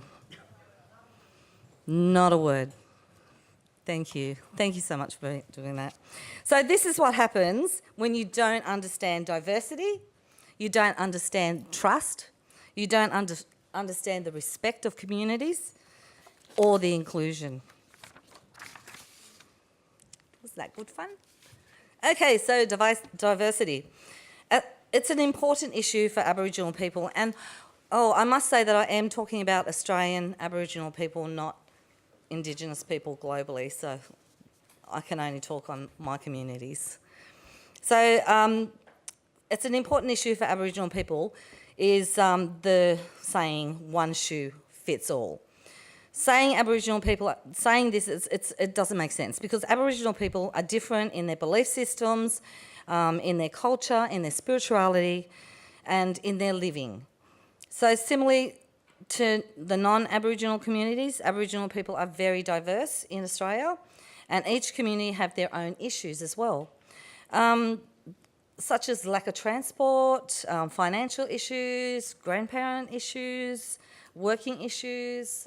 There's remoteness is a really big issue, and don't think that when you go into one community in Australia that the other community is going to agree with what the other community wants. So it's really going to be a lot different. So we can't just make one program and hope it's going to fit every single program in Australia, because it's just not. So it's important to listen carefully and engage in open and honest discussion and to address any requirements that the community wants. Trust. many Australia's First Nation people are very wary of outsiders and with unfamiliar Australian people. They tend to keep at arm's length and until they become trusted. To older First, now I'm saying older too, right? So you've got to really know older First Australian people are very wary. Mainly due to the colonisation history, and is a lot to do with their own lives. They're still living that colonisation. They're part of that colonisation that had happened. And it is, we've still got the trauma going on and on after generation. The mistrust of mainstream organisations in health and education is due to the past atrocities that's been inflicted on First Nation people since colonisation, such as the stolen generation. A lot of our elders are from the stolen generation. I'm thirsty. Trust. Trust can take time to build and to maintain. Due to this, our program was offered to the First Nation communities with a First Nation person going in and talking to them. They also delivered the program. So we had First Nation people right from the get-go. Right from the beginning of the program, we had on our steering committee, on our funding body, on every part of it, we had First Nation people directing and guiding the whole program, the whole process. Additionally, in partnerships with the First Nation community members helped. Yep, that's me. So I was out there researching it. Having that connection with communities in New South Wales made it a lot easier to go into the communities and be introduced into other communities. So that seemed to work a lot better than just ringing up and say, hey, can we come and see you? It just doesn't work that way. The benefits of running a program through an established organisation was more important because it also included the trust issues. So if there was an organisation that had been running for 15 years, you knew the elder who was running it, then all of a sudden the whole community will trust you. Many organisations are places where people meet on a regular basis in Australia. They're one mob, they're one family, they're one community. If a community has ownership over a program, that is also going to be more likely that it will be successful, and people will attend it a lot more too. Respect. It's extremely important for the researchers that go into communities to be culturally respectful and to be culturally aware. The first thing we need to know is that First Nation people don't expect a non-Indigenous or non-Aboriginal person to go into their community and tell them what to do. So developing a relationship with First Nation person can be slow and repetitive. They may not remember, they'll remember, they just pretend they don't remember who you are from week to week. Or they may want to see whether you're going to stick around. Researchers have got a name for themselves, you know, like, hey, we're coming in, we're going to do some research, we'll give you this. Then we disappear, we don't see them again. They're not going to open up and talk to us if we're not there for them all the time. Also, we have to remember that even though I was going into different communities in New South Wales, they weren't my communities. I could go to Walgett and I can do a welcome, that's my community.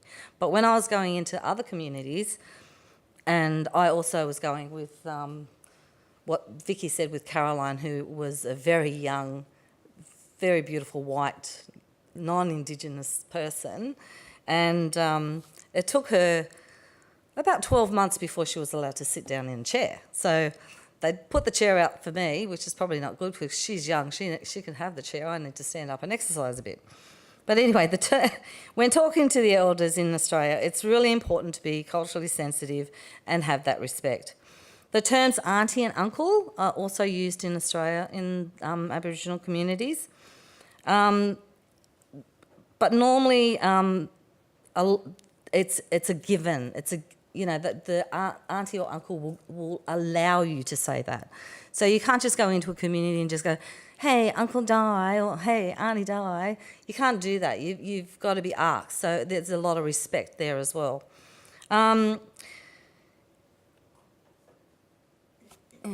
So also, inclusion. So no one was excluded from the programs.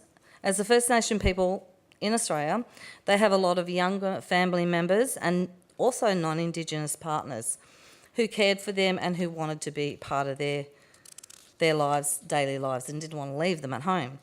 So when working in Australia's First Nations communities, it is important to be flexible and adjust the program when needed to suit the participants who have unique needs. Now I'm going to have a drink.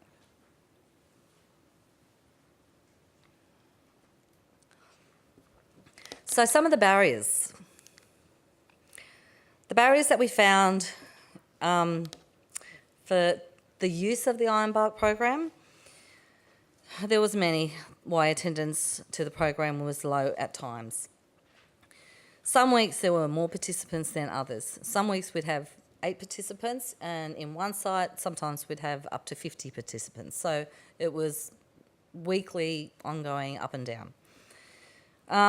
A lot of the reason for that in Australia is family takes priority. Australia's older First Nation people are often carers for their grandchildren.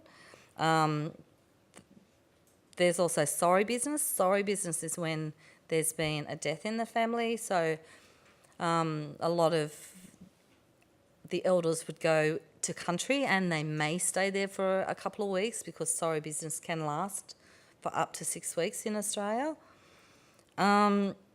Significant days.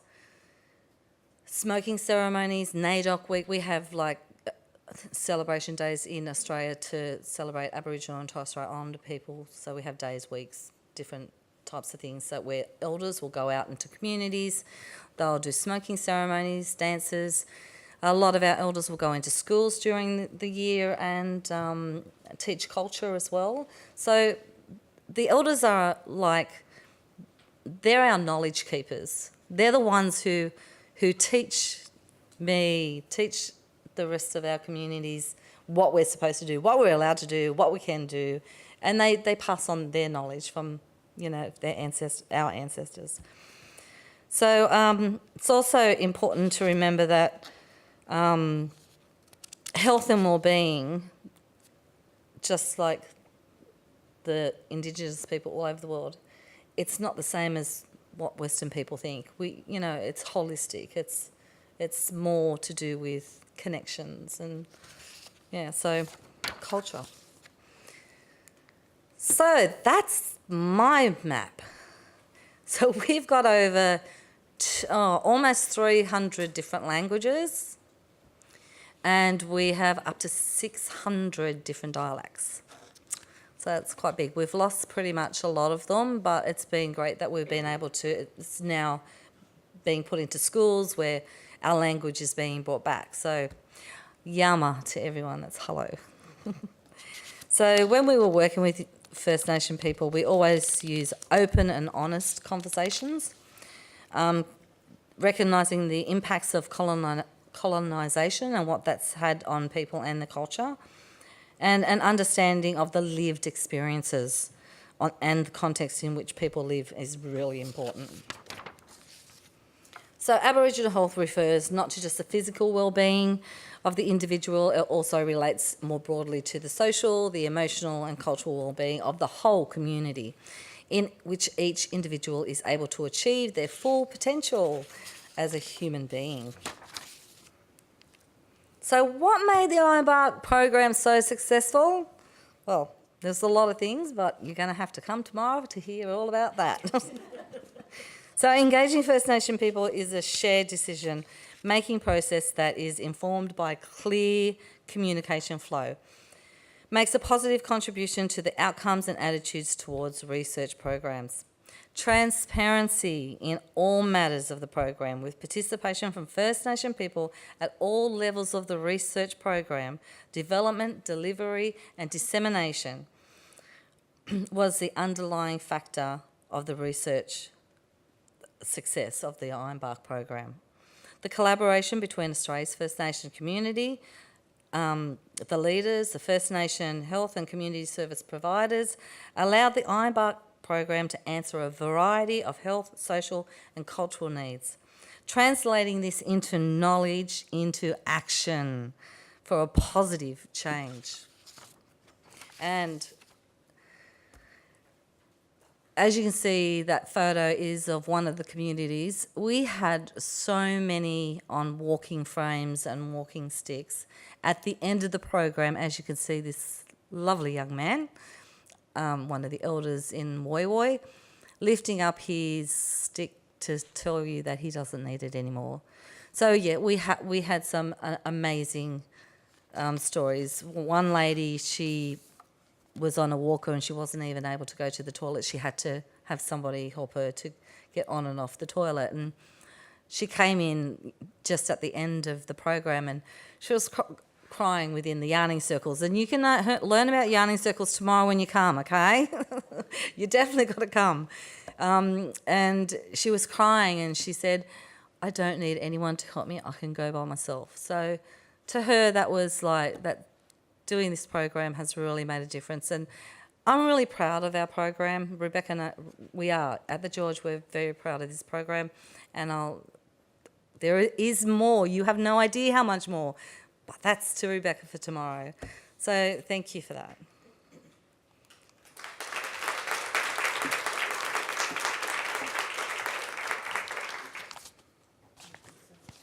So just want to see if there's any questions, either online or in person.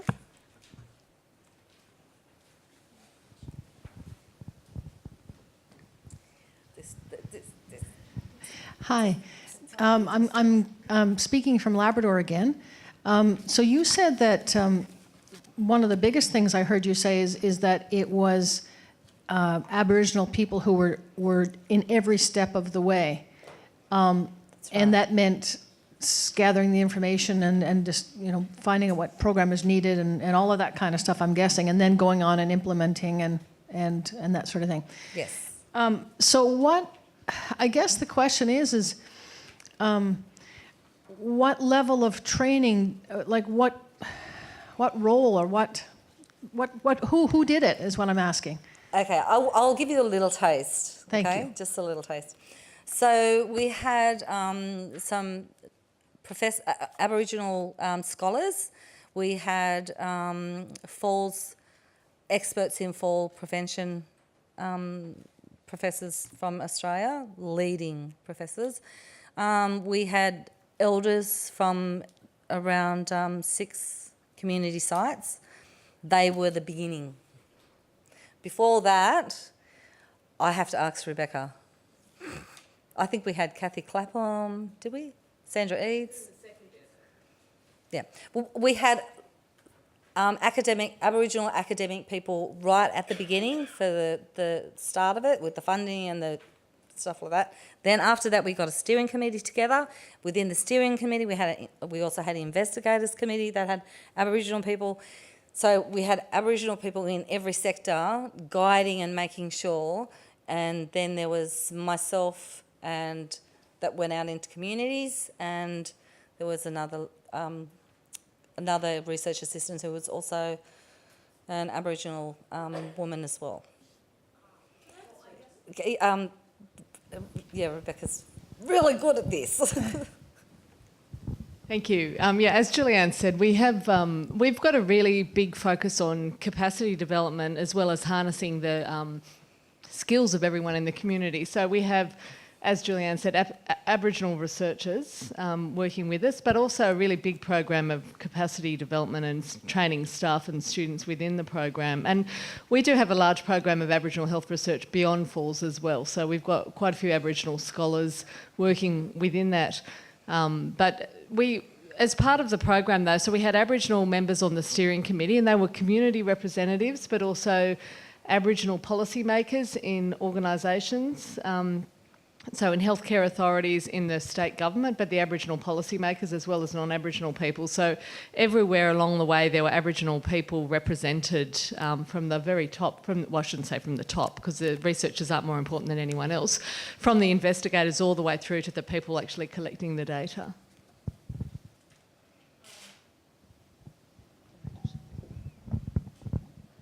Hello? Oh.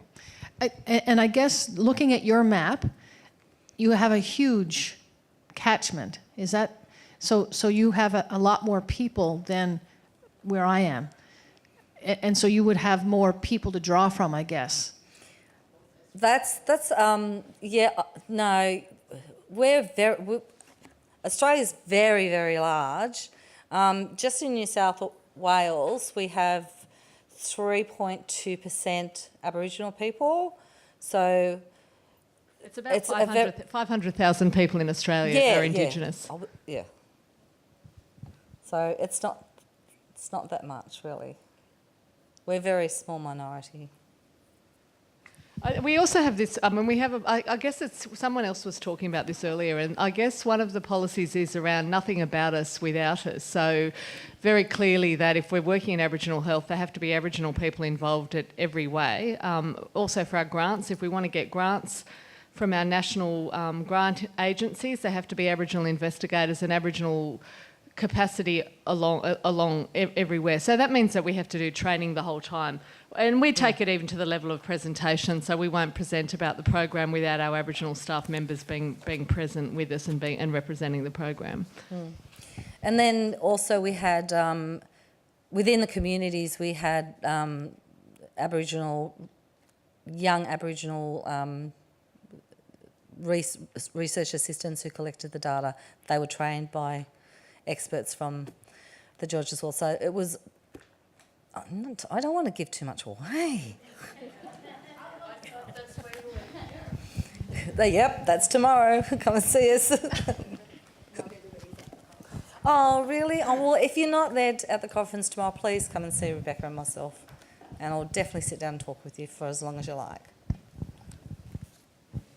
Yes. My name's Emma Reedus. I'm from the St. John's Native Friendship Centre. We have like Cedar group, and we have knitting, and we try to get all the seniors in one day, and we have transportation for our people that comes in from Labrador.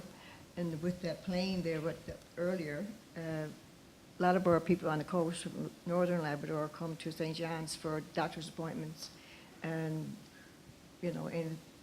surgery. And they have Katie. She's our Aboriginal navigator she works at the Health Science.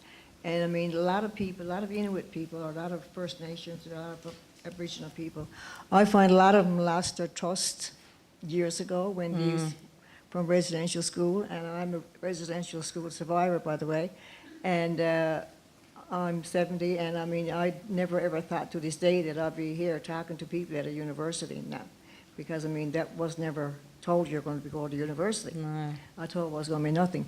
But anyway, beside the point, but I think that a lot of Aboriginal people just get sort of, they've been hurt so many times, and it takes a long time for them to get your trust. Absolutely. And I think takes them a while to get, even like in the hospitals or anything like that. I mean, if we never had Katie and Sal, Inuit people from Labrador to help them with their journey through the hospital, through surgery, to go visit them and stuff like that, I don't think that they'd be having, I think, this is a miracle that they're doing that and able to do it.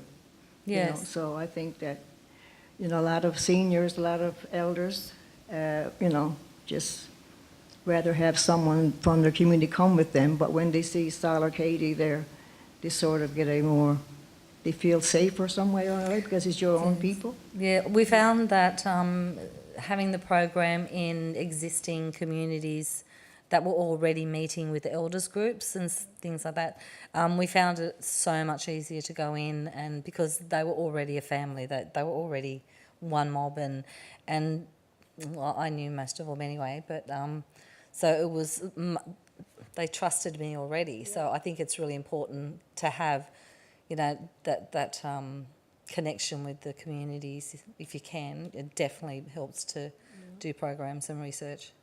And even like with our justice system, we have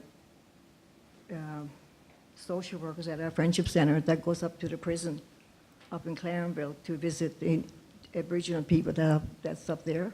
And they really find that, good. Sometimes it works that bad, but, I think there's a lot of Aboriginal people in jails that don't see any of their people.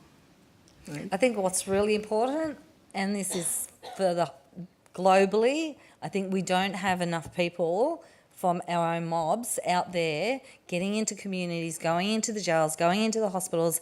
We're not being funded enough. We need that funding so that we can support our people, our elders, our young ones, and that's something that all of us as Indigenous people should be able to, stand up and fight for. That's Exactly. I That's agree. what we're trying to, in the process of trying to do. Yep.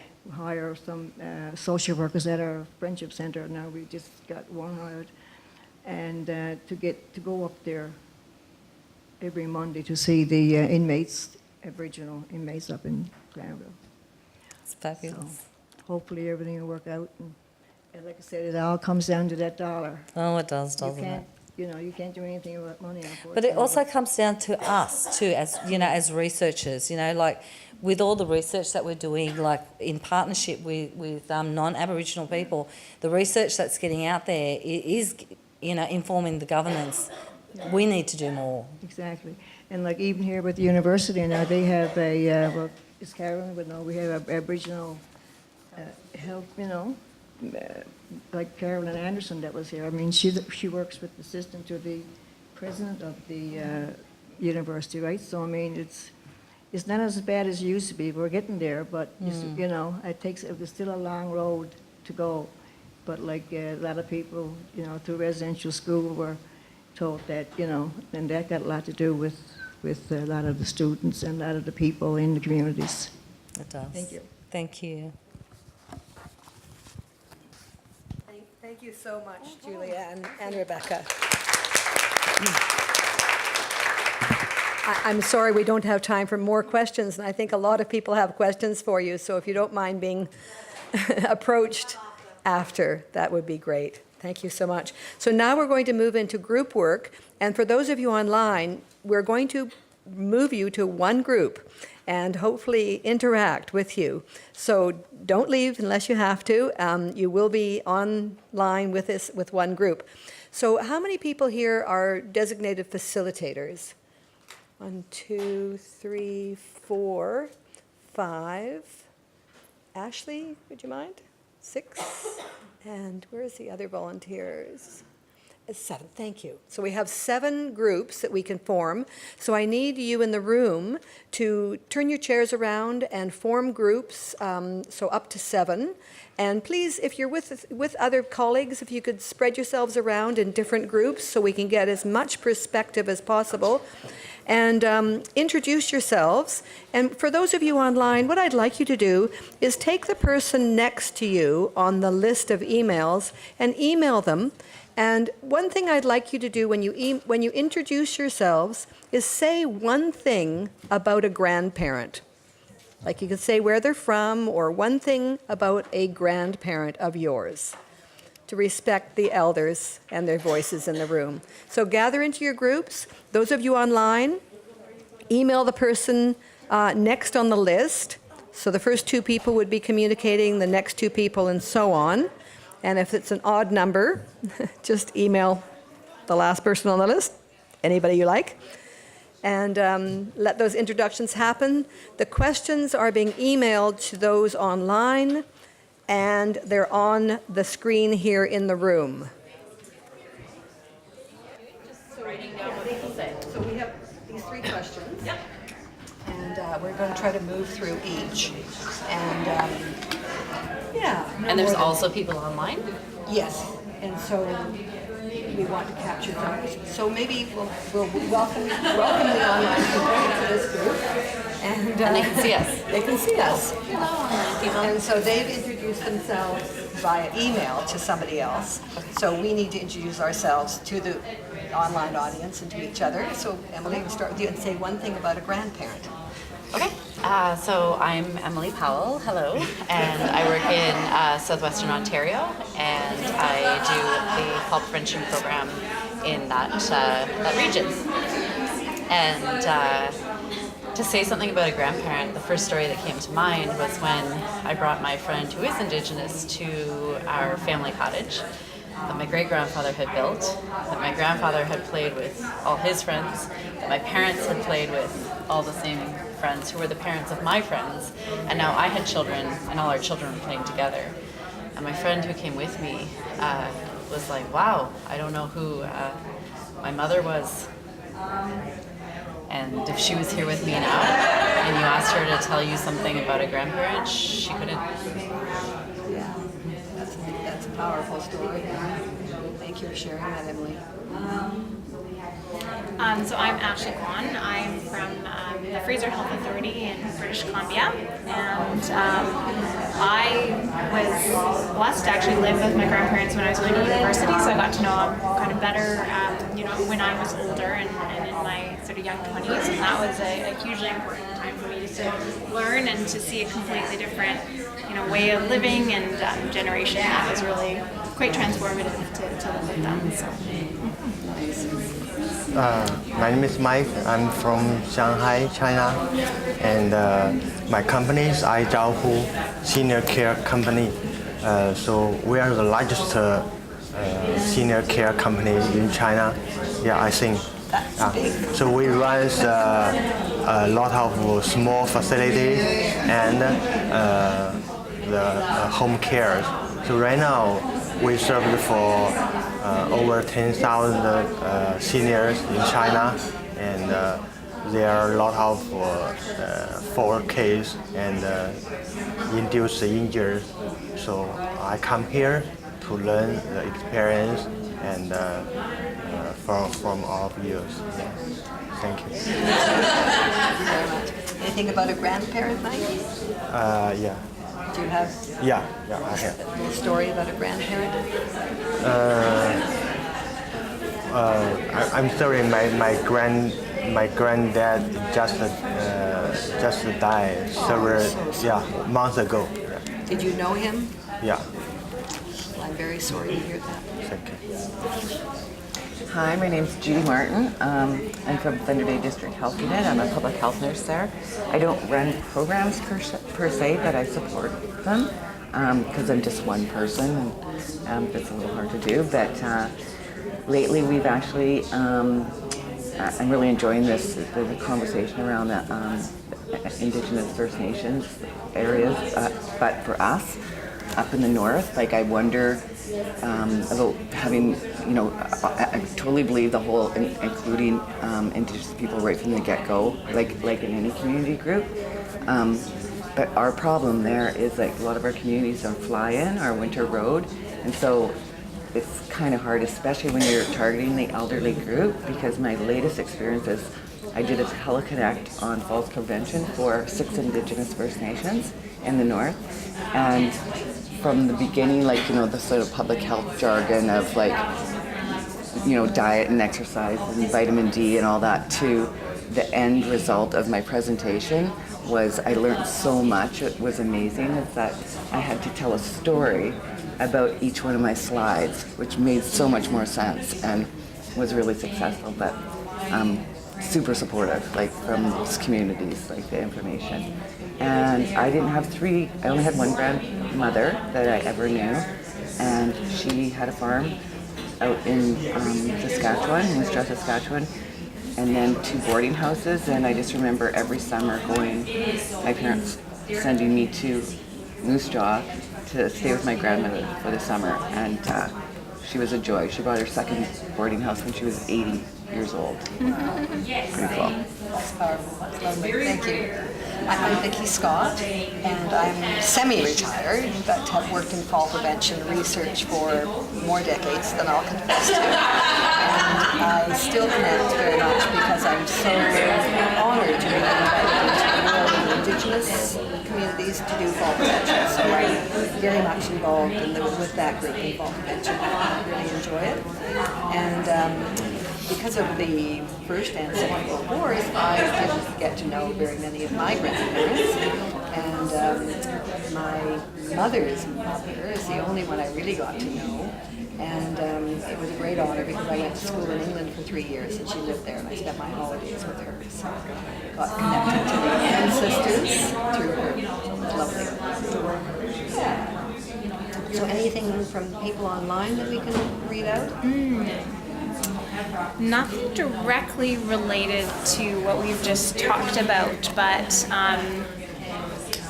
Beverly Medill, who's got NS, so I'm going to assume from Nova Scotia, her email address as well. So just has an idea here. We're talking about funding and purchasing things. She says, interestingly, at the tribal council level, we were using some funding last year to purchase various sizes of ice grippers to be given to our elderly and home care clients until supply runs out. This is in light of our changing winters that used to be more snowfall, but now we have more ice storms. In one day, there were 20 people seen at our regional hospital for fall-related injuries after 2 days of ice, rain, freezing rain in the area. Some education sessions have taken place and community sessions to provide safety workshops, etc. So a story from someone listening and what they're actually doing. Well, thank you online for your input. So I think that we could put that under one of the action components, is ice grippers, and education to go with it, and realizing just how serious a problem it is. Yeah, great. So let's start with the first question then, which is, what is being done now in Indigenous communities to reduce the risk of falls and related injuries for older adults? So what do we know is being done now? So that was one. That was, getting funding for ice grippers.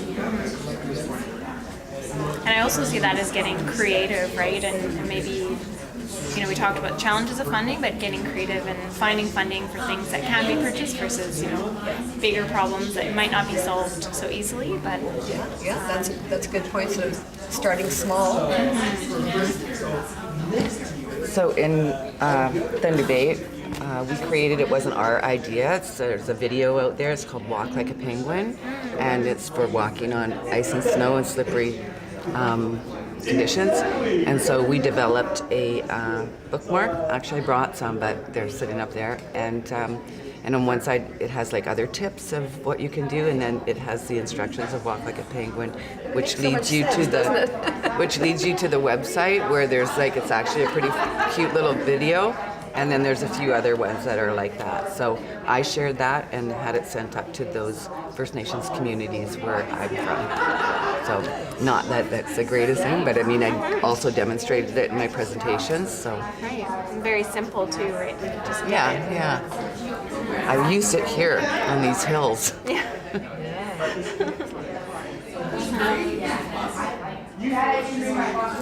Of course, the Safe for Elders has done a lot of, like I mentioned, the games and the resources and all of that. Are great.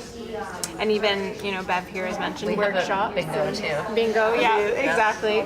So you get maybe them in with something fun and then toss in, whatever. It can be fall prevention related or other health related topics. I think that a lot of people pair education with the lunches. Yes, and where elders gather is such a good place to do fall prevention, rather than saying, oh, we're having a talk on falls and nobody comes. We're playing bingo, everyone comes. Then you talk about falls.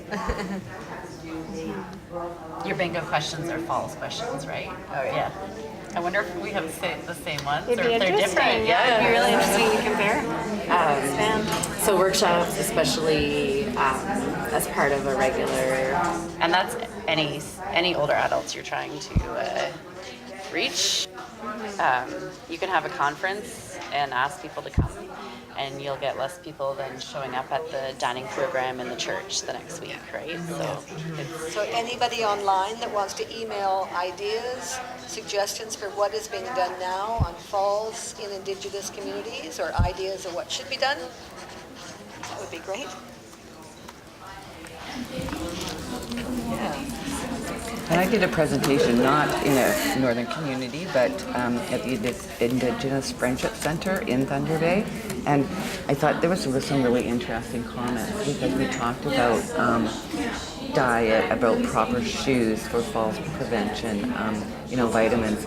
And some of the comments that came up from Indigenous people in the audience were, it's great for you to say that we should eat this food and wear those kind of shoes and get proper boots with good grips and stuff, but you have to remember that I'm on a fixed income. And I think that's something that we need to always be cognizant of for all our seniors. And that might go under the challenges, the lack of funding for the ideas that people that don't understand have. Like the gaps in knowledge. I think that gaps in knowledge is the lack of understanding. Oh, yeah, sorry. Oh, she just asked us to move to 2? Yeah, might as well move to 2. See, everyone's going to have lots of ones. Yeah. Yeah, I think that's a really good. Can you paraphrase that again, please? Just being cognizant that most seniors all across the spectrum are on a fixed income. So it's one thing to say, buy good boots, winter boots with good grips. Like they can be expensive. Can I say the social determinants of health in general? Yeah. Yeah, but I think that example about just saying, you should wear good shoes, like we all say it, and we don't think, well, that's expensive. Yeah. And also I think that you need to, something else that came up when I was there, and actually it was from the coordinator. We were talking about exercise, right, and getting up and moving, because we know that there's evidence out there that prevents falls. And so we have what's called 55 Plus Center, I think lots of communities do. And she's tried to bring them there because she knows that exercise does prevent falls, and she said that they're not comfortable and they don't feel welcome. So we need to bring the programs there. Yeah. So, frame it as a problem. What is the problem? I think the problem is that we are trying to use an approach that works in other places and just impose it, and it doesn't fit. Yeah, and we got it changed. Like, do things differently. So the gaps in knowledge would be not knowing how to fit. I'm just going to say programs that work in one place. Yeah, just like what she was saying. It sounded so similar, like Australia. The challenges, they're so very similar to us. In another. Anybody online? Yes. Good. So we have an email from Jatika Grover. Hopefully I've said the name correctly. So she didn't provide a response to number 1, but for number 2, the gaps that we're talking about. Jatika mentions, I believe, education. No matter how much we spread an awareness, we always need that. Education and providing free assessments, especially gait assessments. That way physiotherapists like me can tell that this person can use a walker and improve the gait, thus improving stability. So I'm just going to say financially accessible assessments and interventions. Interventions and education. And actually, Jatika's live emailing us and has actually responded saying for question 1, which we've passed, but great to get the response to. So for question 1, the best I know that government has done is, in quotes, research. The adaptation from the evidence programs and applying best practices makes a difference. Doing research partnerships in collaboration with public health and clinics. So that was number 1. Yes, it sounds a lot like we've talked about the partnerships and not just similar to what you actually just put in the gap, right? Not just sort of applying what we think will work, but the collaboration and using the evidence to apply best practices.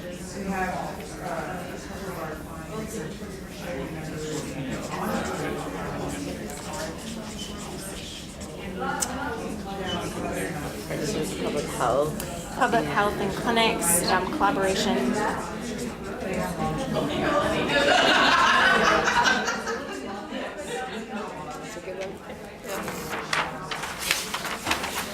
So a little back to question 2. I just like to add language. language. Sometimes we don't remember that the elders don't speak English. Oh, and by the way, the other reason I had to pare that down, my presentation for the 6 First Nations, is because they had to be translated. And I was really glad I went early because he's like, lack of translation. there's not even a word for that. There's not even a word for that, you know? So, like, that's important. different concept. Yeah, exactly. So I'm going to say not having culturally relevant, appropriate, sometimes safe materials, interventions, etc. Yeah, so it's more than just language, isn't it? And even to know that you can't even translate some of the concepts. They don't have words for them. Yeah, and you have to be really creative in trying to figure that out. So, I remember asking some Indigenous people in the far north if you have a problem with falls, and they go, "What's a fall?" You know, it just wasn't a concept that I think had thought of. and I think that point that's come up over and over, and it's something that I've learned too, just from the beginning of spending more time working with some of the First Nations communities, is that you can't paint everyone with the same brush. They certainly do not. A community could be 20 minutes away, and they could be arch enemies. So, you know, like, you have to always keep that in mind. I'm just going to take what you said and elaborate a little bit, which seems to be what I'm doing with all of these. Sorry if that's okay, but falls may not be on the radar for the community is what I'm going to say, because I think it's not just saying, like, what are falls, but also it's possible that you are coming with your, like, very important fall prevention message, and what's important at that moment is not that. And I think that kind of leads into another gap where we have things like, you know, public health.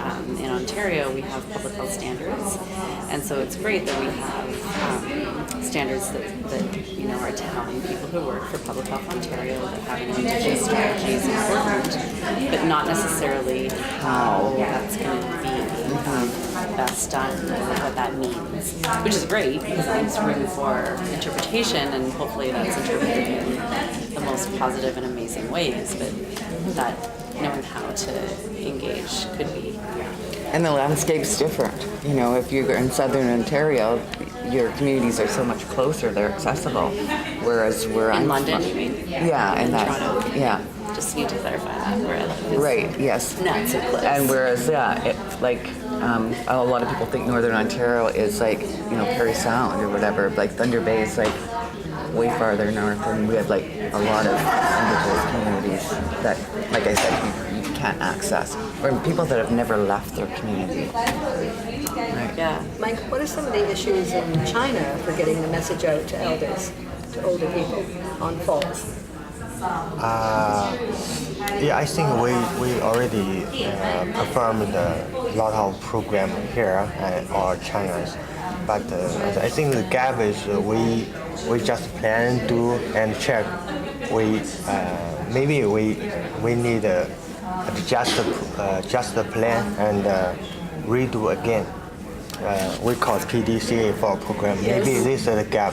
I saw the PPTs of all the program. They don't close the loop of the program, PDCA. Yeah. We have that. The plan, Study Act. Plan do, yeah. study, Check. act. Yeah. PDCA, C, check. Check. We have study. Check. Yeah. Oh, study. Okay. Yeah, same. PDSA. So sometimes the cycle is not completed. Yeah. So the problem is that it's being done in parts, but not the full package. Yeah. Yeah, no, that's So a good really very good point. Very good point. Actually, interesting too, because Anne Cochran's been submitting in some comments as well, and one of hers is similar to that. It says ongoing research to show the improvements which can be made if steps are taken, right? So we've done this work to see what steps need to be done, and then we're doing the steps, but then, like you say, close the circle of, okay, what's come out of doing the interventions, where are we at now? So sort of closing that circle. That's similar to what I think she's commenting on there. And the good news, I think, for Public Health Ontario anyway, is we are moving in that direction. It's like it's part of the new standards, like, having the research piece or like the evidence piece built into, like, okay, so this is what you're doing, why are you doing it? First, you're doing all that research, and then you're doing whatever your program is, and how are you evaluating it? Like, that's kind of like a must-have. However, we have to move from our traditional evaluation frameworks, and I think it's really hard for people to go from that plan, bring in the numbers and evaluate it, and to move to more of those so what measures of finding some of that impact without. I'm just talking about evaluation, doing more of the evaluation as you go, and more of that the so what, right? Of impact of what you're doing, less of that, we're going to do this project, we're going to crunch the numbers and be we saw 55 elders improve 95%, right? It's not necessarily as important to the people you're working with either. And I think that we have a hard time being as adaptable when we come with sort of our way of doing things. Good point. So we're going to move on to question 3.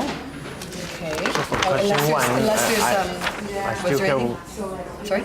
I still have one about the question 1. Question 1. Yeah. Okay. We do well before. I think it's a positive assessment. I'm interested in the program of Tai Chi. Because some people is old enough, but they still can play Tai Chi. Yes. Yeah. So usually during the daily program, people always say he's old enough. He can do something, can do A, can do B, can do C. Actually, we need to give he or she a positive assessment. He can do what? Then we arrange the related program to her. Their accessibility, right. So focusing on what they can do instead of not what they can't do. And you do that well, or you wish better? Yeah, we wish. I wish. Wish it was better. I wish. Okay.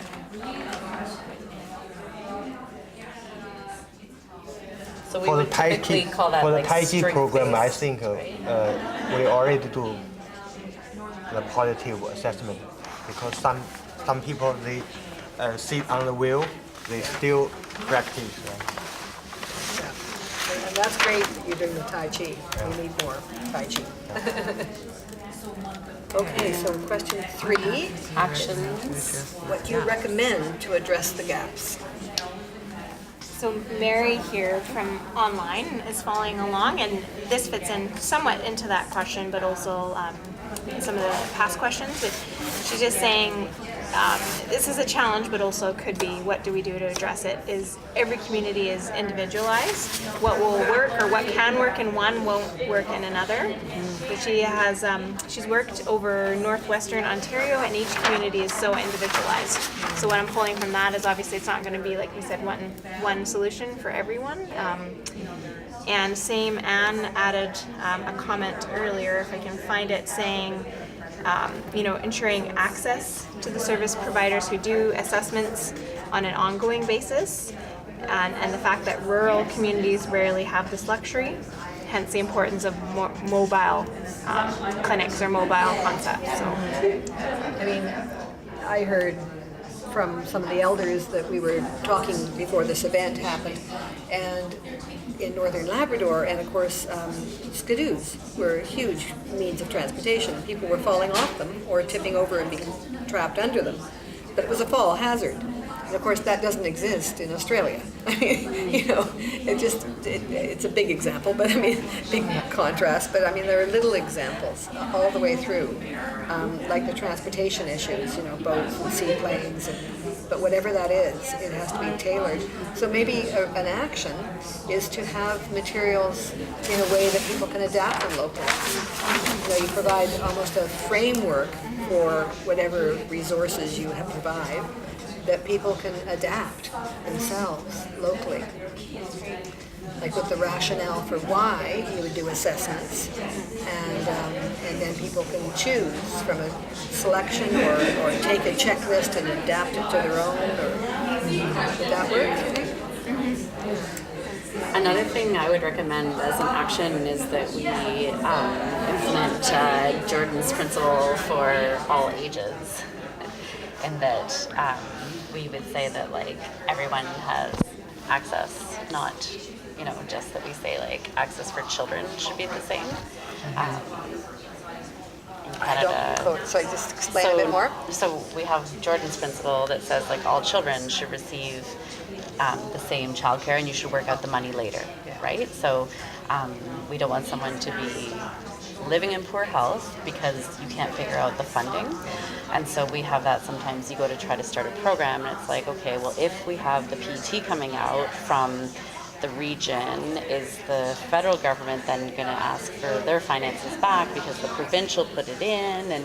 And you get caught up in some of those confusing things. And so it'd be nice to have that we say like this is a priority population, and you just do the work, implement the program, figure out the financial cost, or have some people that can navigate those things. My point would be more navigators, like mandatory, that there's more navigators for that particular population, like across the board, like in every community. Yes. And people who would know about funding opportunities like the one announced, and be able to tap into them. Yeah, so you announce a funding like that. It has to be filled out in a certain way, by a certain date, with a lot of personal information. In order to even apply for it in my community, you would have to get a band council approval to be able to apply for it. And by the time you got through that process, you might miss the deadline. And so that's a case where someone's being disadvantaged because of the processes that are required. So it'd be like an advocate for Indigenous elders to make sure that they accessed all the services, programs, and funding opportunities that were available. Yeah. and one designated to each community, because we know that already that's a barrier, because you can't have one that says, well, we're doing this here, so we're going to do it there, and we're going to do it here. Like, they need to own their own. There's some other things like that. So in our community, we have like a home care that's funded that provides a certain amount of hours. The maximum hours they provide is 6 hours for a certain type of client. So if on reserve 6 hours have gone in of cleaning and cooking and making breakfast, which is culturally expected in my area, now the provincial group is going to say you already have 6 hours, so you can't get like the home exercise program with the PSW because you've used up your hours, right? And so I think we need to have some people that can help both systems to understand each other better. It's all connected. We're going to have to wrap this up. I think the timing was a little off. I noticed it's after 4 and we're ending only half an hour to record. So I'll leave you guys just to wrap up. Anybody else online?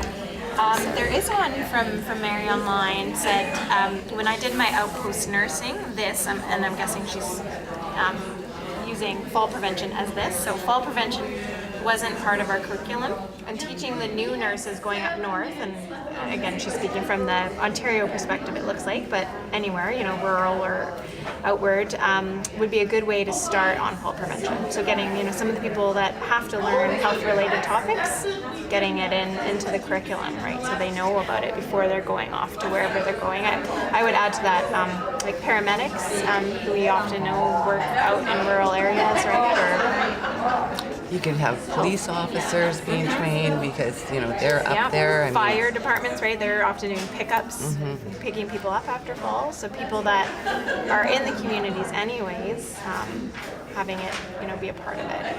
Yeah, I like that idea. Oh, that's good. Great. Yeah. Right. The students, the college students, the PSW are taught. So just going to ask you all to wrap up about 1 more minute, and then we're going to have reporting back. So you need to have somebody who will report your group's flip chart content in 1 minute. So just want to add that if there's anybody in any group that felt after the presentation that something you wanted to say wasn't captured, please write it on the pink pad and make sure that it's given to me, because I'm going to tabulate all the information from today, the questions, the comments, and the feedback from this reporting back into a report that I will share with everybody. So anything missed, put it on a pink piece of paper, make sure I get it, okay? And so first group I invite to come up and just hold your flip chart here and speak into the microphone. And just, if you can keep it short, that would be great. And each group that comes up after, please do not repeat what the previous groups have said. Only add new information. Okay, so to answer the first question about what is being done now, we had a really great group, a very international group, I would say. An Australian survey found that there's almost nothing being done. In Newfoundland and Labrador, there is discussion about some services being offered related to transportation so that people could get to and from maybe programs or services related to fall prevention. And one of the things is maybe creating facilities or opportunities for people to have healthcare closer in their community. And then in Ontario, this discussion was there may be programs, but they come and go. And I'll say throughout all of our 3 questions, there's themes that kept coming up, and it was accessibility, sustainability, and I think education across the board. Let's go to question 2. And then for question 2 about what are the gaps in knowledge that need to be addressed, we talked about needing really comprehensive measures in terms of programs and services for individuals that considered nutrition, the cost of resources. So in some of the remote communities, I think there's a mention of milk could cost $12 for a bag of milk, or getting access to healthy food that is important. And being culturally aware of different communities. So if caribou is a very important part of your diet and there's a ban on caribou hunting, how does that help with fall prevention? And then we talked about the importance of service providers and policymakers to have more knowledge about what's important for fall prevention, and that education could maybe be focused on those people who are making the decisions that affect a lot of the programs and policies that could be important for fall prevention. I think so, yeah.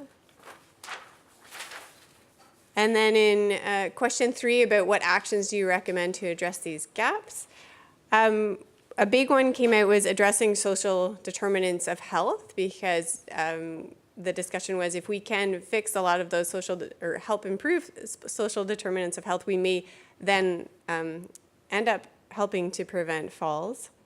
There's discussion about having culturally relevant or context relevant information in programs. So consider the diversity of cultures, consider the importance of ceremony and the different ceremonies that are important for different cultures, and having culturally informed and trauma-informed care, and really working to educate healthcare providers. There's discussion about funding and resources to have the people in place and the knowledge to help improve fall prevention programs or efforts, and then doing cost effectiveness studies so that we can take information to those people who are making the decisions about where money goes to say, this is very important. So, and if you give us this much money, or if we do this program, it will save the governments or the agencies that are responsible this much money, so that they may be more likely to give more money for prevention efforts. Did I miss anything? Does anyone want to add from our group? I think that's good. Okay, thanks.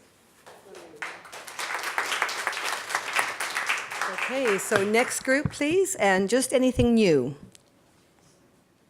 There was a couple of themes that kind of went through, so I'm just going to try to hit some of the things that are different, but just to highlight maybe that the not much is kind of the theme that came out in terms of what we could find that were going on. There was a few isolated programs here or there that we were talking about, but But again, there, as far as at least our group was aware of, there wasn't a lot of really specific things. Other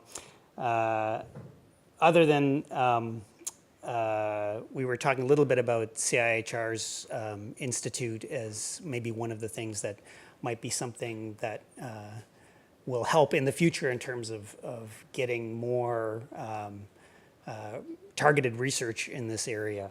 And we kind of went with number 1 and 2 together. If you want to flip to number 2, is that one of the issues is one of the, maybe a barrier rather than a gap, is to figuring out how to situate something like the fall risk issue within the whole pantheon of other issues that are there. So one of the comments that kept coming up is that whenever we look at bringing this issue to, let's say, government or other agencies, they always say there's bigger fish to fry, and so where does it rate in terms of some of the maybe larger socioeconomic issues, and figuring out not just from an outsider but from an Indigenous perspective, kind of where they feel that should rate, and how it fits within a lot of the other kind of issues that are going on.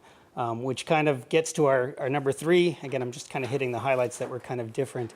Is one of the ways to maybe address that barrier that we were thinking of is that kind of the stealth approach or the overlap approach, where if there isn't an appetite to put a lot of resources in towards something like, let's say, fall prevention, to incorporate that in within other programs. So find ways of kind of doubling up on resources and looking at putting those types of things within other programs, or finding out where they fit within those programs.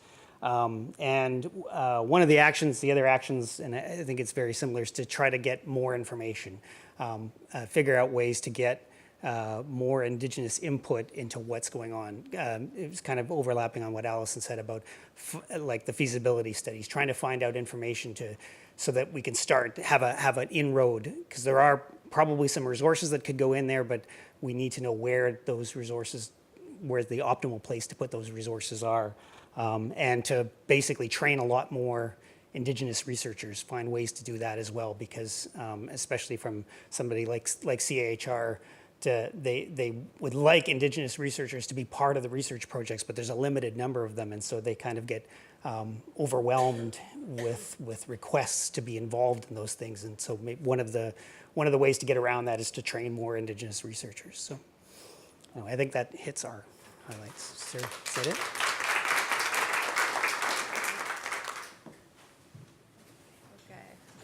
Hi.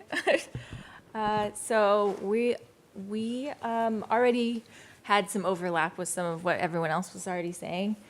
So I'll just try to go over what wasn't said. A big need was more needs assessments, including elders themselves in communities, and the use of a principle such as Jordan's principle to kind of alleviate some jurisdictional barriers in accessing treatment and services.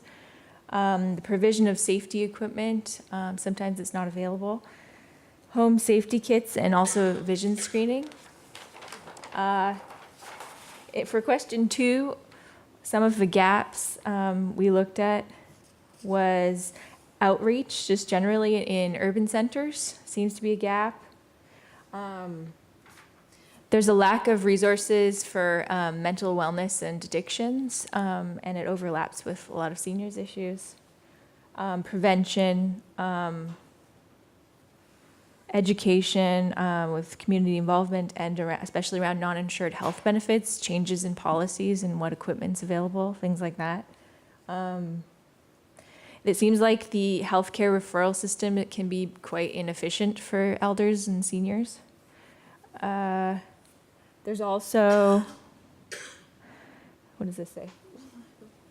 Oh, to get community members involved, sometimes there can be a lack of a buy-in if it's an outsider coming in and the community members are not involved in planning.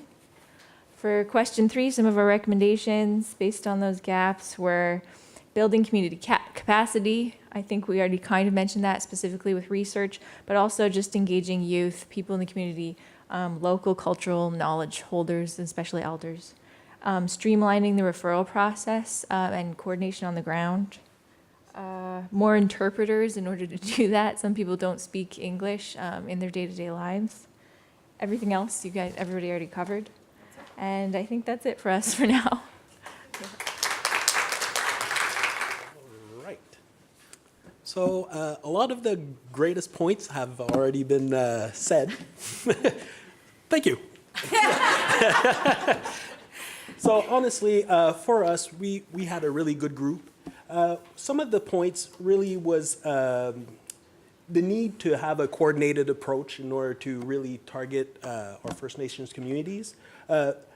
I know in BC, we talked about the availability of service tribal councils, which is really great to help reduce barriers to access to healthcare services.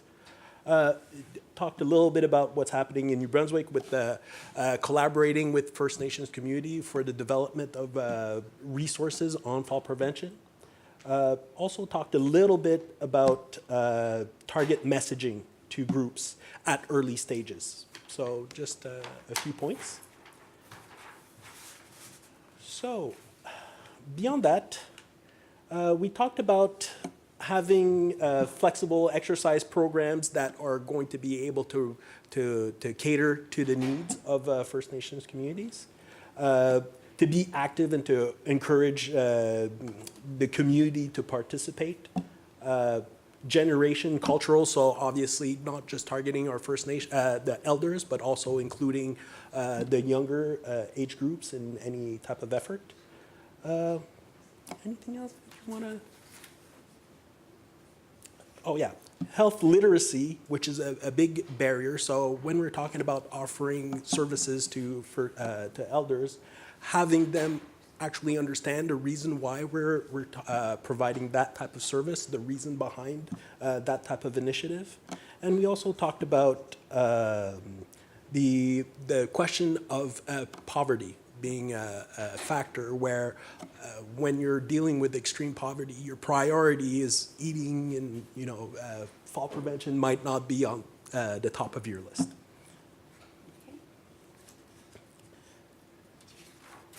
So last but not least,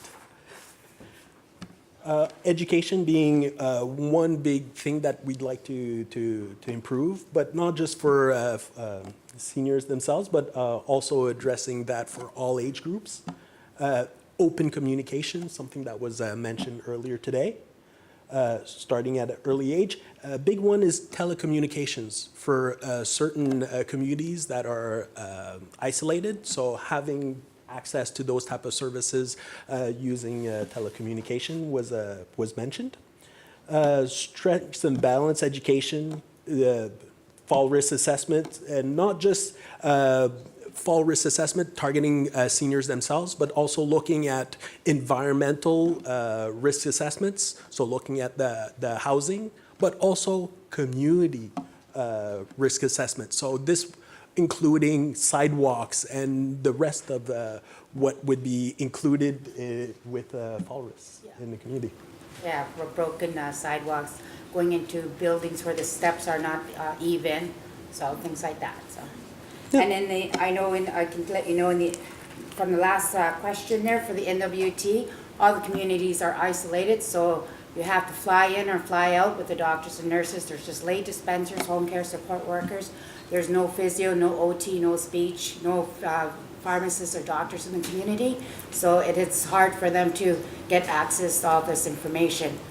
And plus some of them don't have computers and all that, so. Yeah, so building capacity so that we reach out to our First Nations community who do not have access to physicians and all those services. Thanks. I didn't have a lot of room, so I used the little post-its and just stuck them on. But I think a lot of everything has already been mentioned, as said before. We did say that some of the social determinants of health are being used. So even though there's not much, there are some things that are being done here and there, I guess.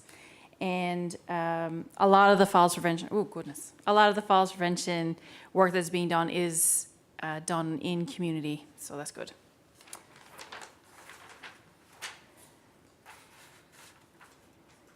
again, I think a lot of this has been said already with the communication between communities and policymakers, or health services and communities. That's the biggest gap there, and a loss of traditional knowledge as well. We had mentioned with our elders who have passed away or whatever, they're not passing on the knowledge that they have, that they may have been doing fall prevention all along. So, walking, just even going hunting and fishing and gathering, things like that, keeping up that bit of activity has just been something that they do, that they never really linked it to fall prevention, but that is something that if those things aren't being passed on, that the fall prevention piece of it is kind of lost as well. So one of the recommendations, I guess, one of the projects that is going on in Northern Labrador is called Going Off and Going Strong. And I put it there because I knew that I was going to have to talk about it. But basically, it's an intergenerational, so the elders are having a valuable experience in that they are teaching the youth how to hunt and fish and gather. And then the youth are getting their culture and feeling valued as well. And whatever they gather, they bring to the community freezer to be passed around the community. So the culture is being shared both ways. It's being learned by the younger generation, and it's being passed on, and the elders are feeling valued that way. So in terms of fall prevention, of course, they're being active as well. So the elders are being active and feeling valued, just so they're having a valued activity. So I think the reason why we put that there was, in order for fall prevention to work in our Indigenous communities, we have to be able to not just say, here's a fall prevention program, because a fall prevention program means nothing to them, but suggest very relevant, very valuable activities that they can do that they don't see as fall prevention, but we see it as fall prevention, but they're continuing on with it.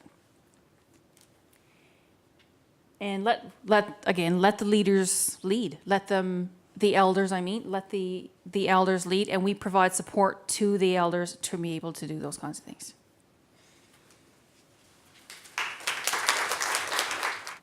No, not a problem. But I did go on a hunt for water, so I was so thirsty, so I apologize if I repeat anything that someone already said. When we looked at the first question, we found all kinds of things, what's being done now. A lot of people starting small with little things. Doing workshops. As with any community, we recommended going somewhere where people already meet. And I think we talked about you could have a conference and invite a whole bunch of older adults to come, and you would get 30 people, and then you could go to a dining program and get 45. So going where people are already gathering was something that people were already doing. Partnerships with public health was mentioned by somebody, I believe, in the online community, and not by me, but that's also important. Public health's good to be partners with. Having clinics, and I think that was like the mobile clinics, and then just collaboration came up again, that's a really important piece. Please switch to the next slide, Vanna. So the gaps in knowledge, I think that the one thing we said was being aware of how the social determinants of health might impact the population that you're bringing a service to, and that we tend to have our cookie cutter project or program, and we just go to take it and realize that it doesn't fit. So just because something works in one place, it might not work in another. And just because it even works in one Indigenous community doesn't mean it's going to work in another Indigenous community. We also said that there was a gap. I heard someone say earlier they don't have access to physio and OT. And there's a gap in financially accessible, so both physically accessible because of distance and financially accessible assessment services and interventions. And you might not have culturally relevant, appropriate, safe materials or interventions. And the other piece was that falls may not be on the radar for that community, and so you're coming in with your, big important message about falls prevention, but the community that you're coming to speak to may not be really open to that message at that time. And Mike is actually here all the way from China, and so he was saying, and it's no different here, that when we have the Plan, Do, Study Act, they have Plan, Do. Study. Act. You have a different one though. Yeah, PDCA. Plan, Do, Check Act. And so he was saying what happens there is people get stuck in not completing the circle, which is, I don't think, anything new to any of us. And so we need ongoing research and strength-based as well. And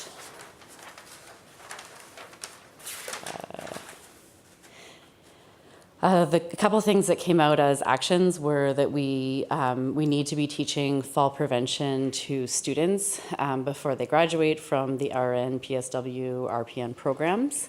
And we need to be doing that everywhere, not just in certain places.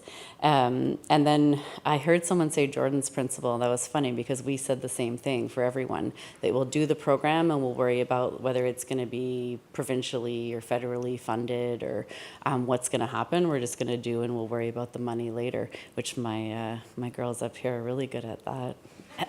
This conference is one of them. We're just going to go. The funding will follow. And also that we could have system navigators or people who can provide advocacy to help navigate those barriers between, you have to, so there's this grant for housing, for example, that you announced. Well, how you actually put together your application and get it in, and what, like, navigating between sometimes two cultural norms that can be quite different. And so I know that there's been times when, like, I might need help understanding, and there's times when you might need help understanding, and so having somebody who walks in both worlds that can navigate would be really helpful. So, and that's all we said, so I hope I didn't repeat that.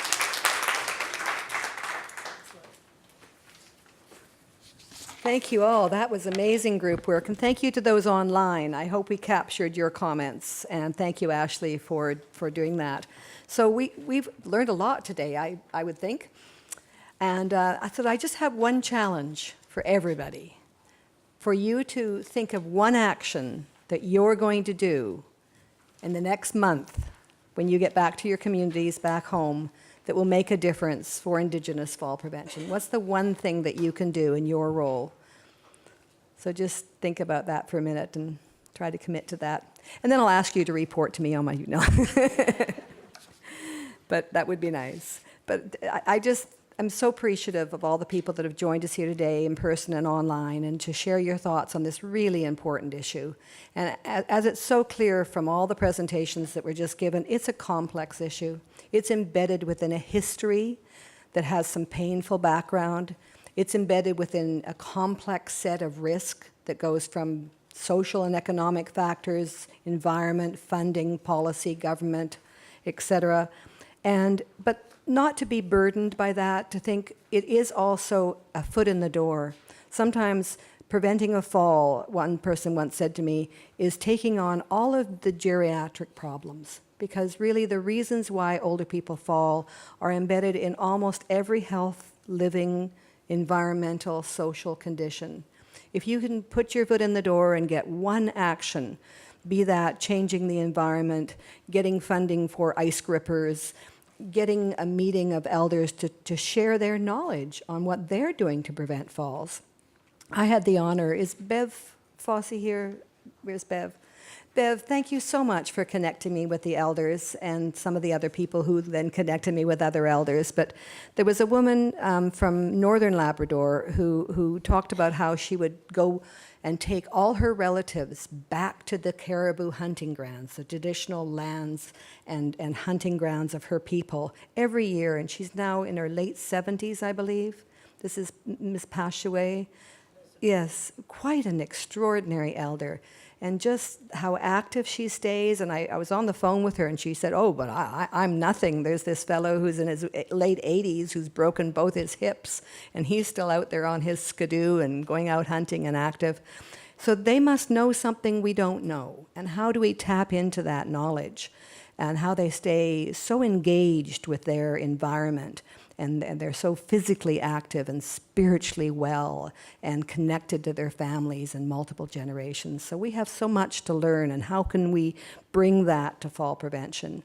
And I heard how we can combine it with other programs, because being at risk for diabetes or mental health, and fall prevention's all part of that. You know, a lot of it's to do with medications that we take that increase the risks, and some of the medications are for mental health problems. So we can all work in partnership. But I also heard we need funding, and we need to build capacity. We need to train Indigenous people who work in the health field. We need to make sure fall prevention is on those agendas. We need to build the capacity of researchers who are Indigenous and living in the communities to do that research so we know what will make a difference. We need to improve technology. We have an advisory member who I really hope could be here today, but no, she didn't have the funding to come, so we thought, oh, well, you can be on the webinar. No, they don't have the bandwidth. She cannot be on a webinar. They're just not represented. So many people cannot be represented due to technology. How can we make that an equal playing field for everybody to have their voice in opportunities like this? We need to engage all generations. I worked with Fabio Feldman is his name, and he came up with a multi-generation fall prevention project. And it's all based on a dollhouse, and it's a book for children. The grandparent is coming home from hospital after a hip fracture from a fall, and the grandfather's told to get the house ready. So the kids put on their super safety garments and fix the house, and this dollhouse represents all these fall risks. So that's an example of how successful multi-generation, and that they teach it in the kindergarten school. So it works. So understanding there's so many different priorities and how poverty can play into that, and people can't even afford a new pair of shoes. We go in, oh, good shoes, you won't fall. Well, can you afford them? Can you afford the medications that you need? Can you afford to get out and get the health services you need? And not to forget that. Understanding that language is a barrier, and not just that we don't translate the language, but I was hearing in the group I was in that even the concept of a fall could not be translated in some communities. They didn't understand what that was. Somebody mentioned earlier that relationship with the land and earth, and falling's not a bad thing. So how do we understand? How can we combine the people with the knowledge on prevention and the local cultures and traditions? So much that we've learned. Thank you so much. And I'm going to take all these flip charts with me and collate them, and any notes on your pink pieces of paper that you want to leave on this table will get to me. And make sure that my report reflects what we heard today, so that all of us can work together, and you've all got each other's emails, and I'm hoping that that will foster some sort of networking where this issue doesn't just stop here today, but all of you that have so much knowledge and so much information to share that we can go on sharing. And I like your quote, Julianne, very much to close with here. Nothing for us without us. And I think that summarizes the message I'd like to leave today, that we're not going to go forward and make decisions for Indigenous people without them being involved. And that includes the elder. When we come to a fall prevention program, how do we get their voice so we know what they want? And how can we help them to reach their fall prevention goals? So with that, thank you all very much. And Emma, if you could please come and give us a closing prayer, I'd be very much appreciated. Thank you.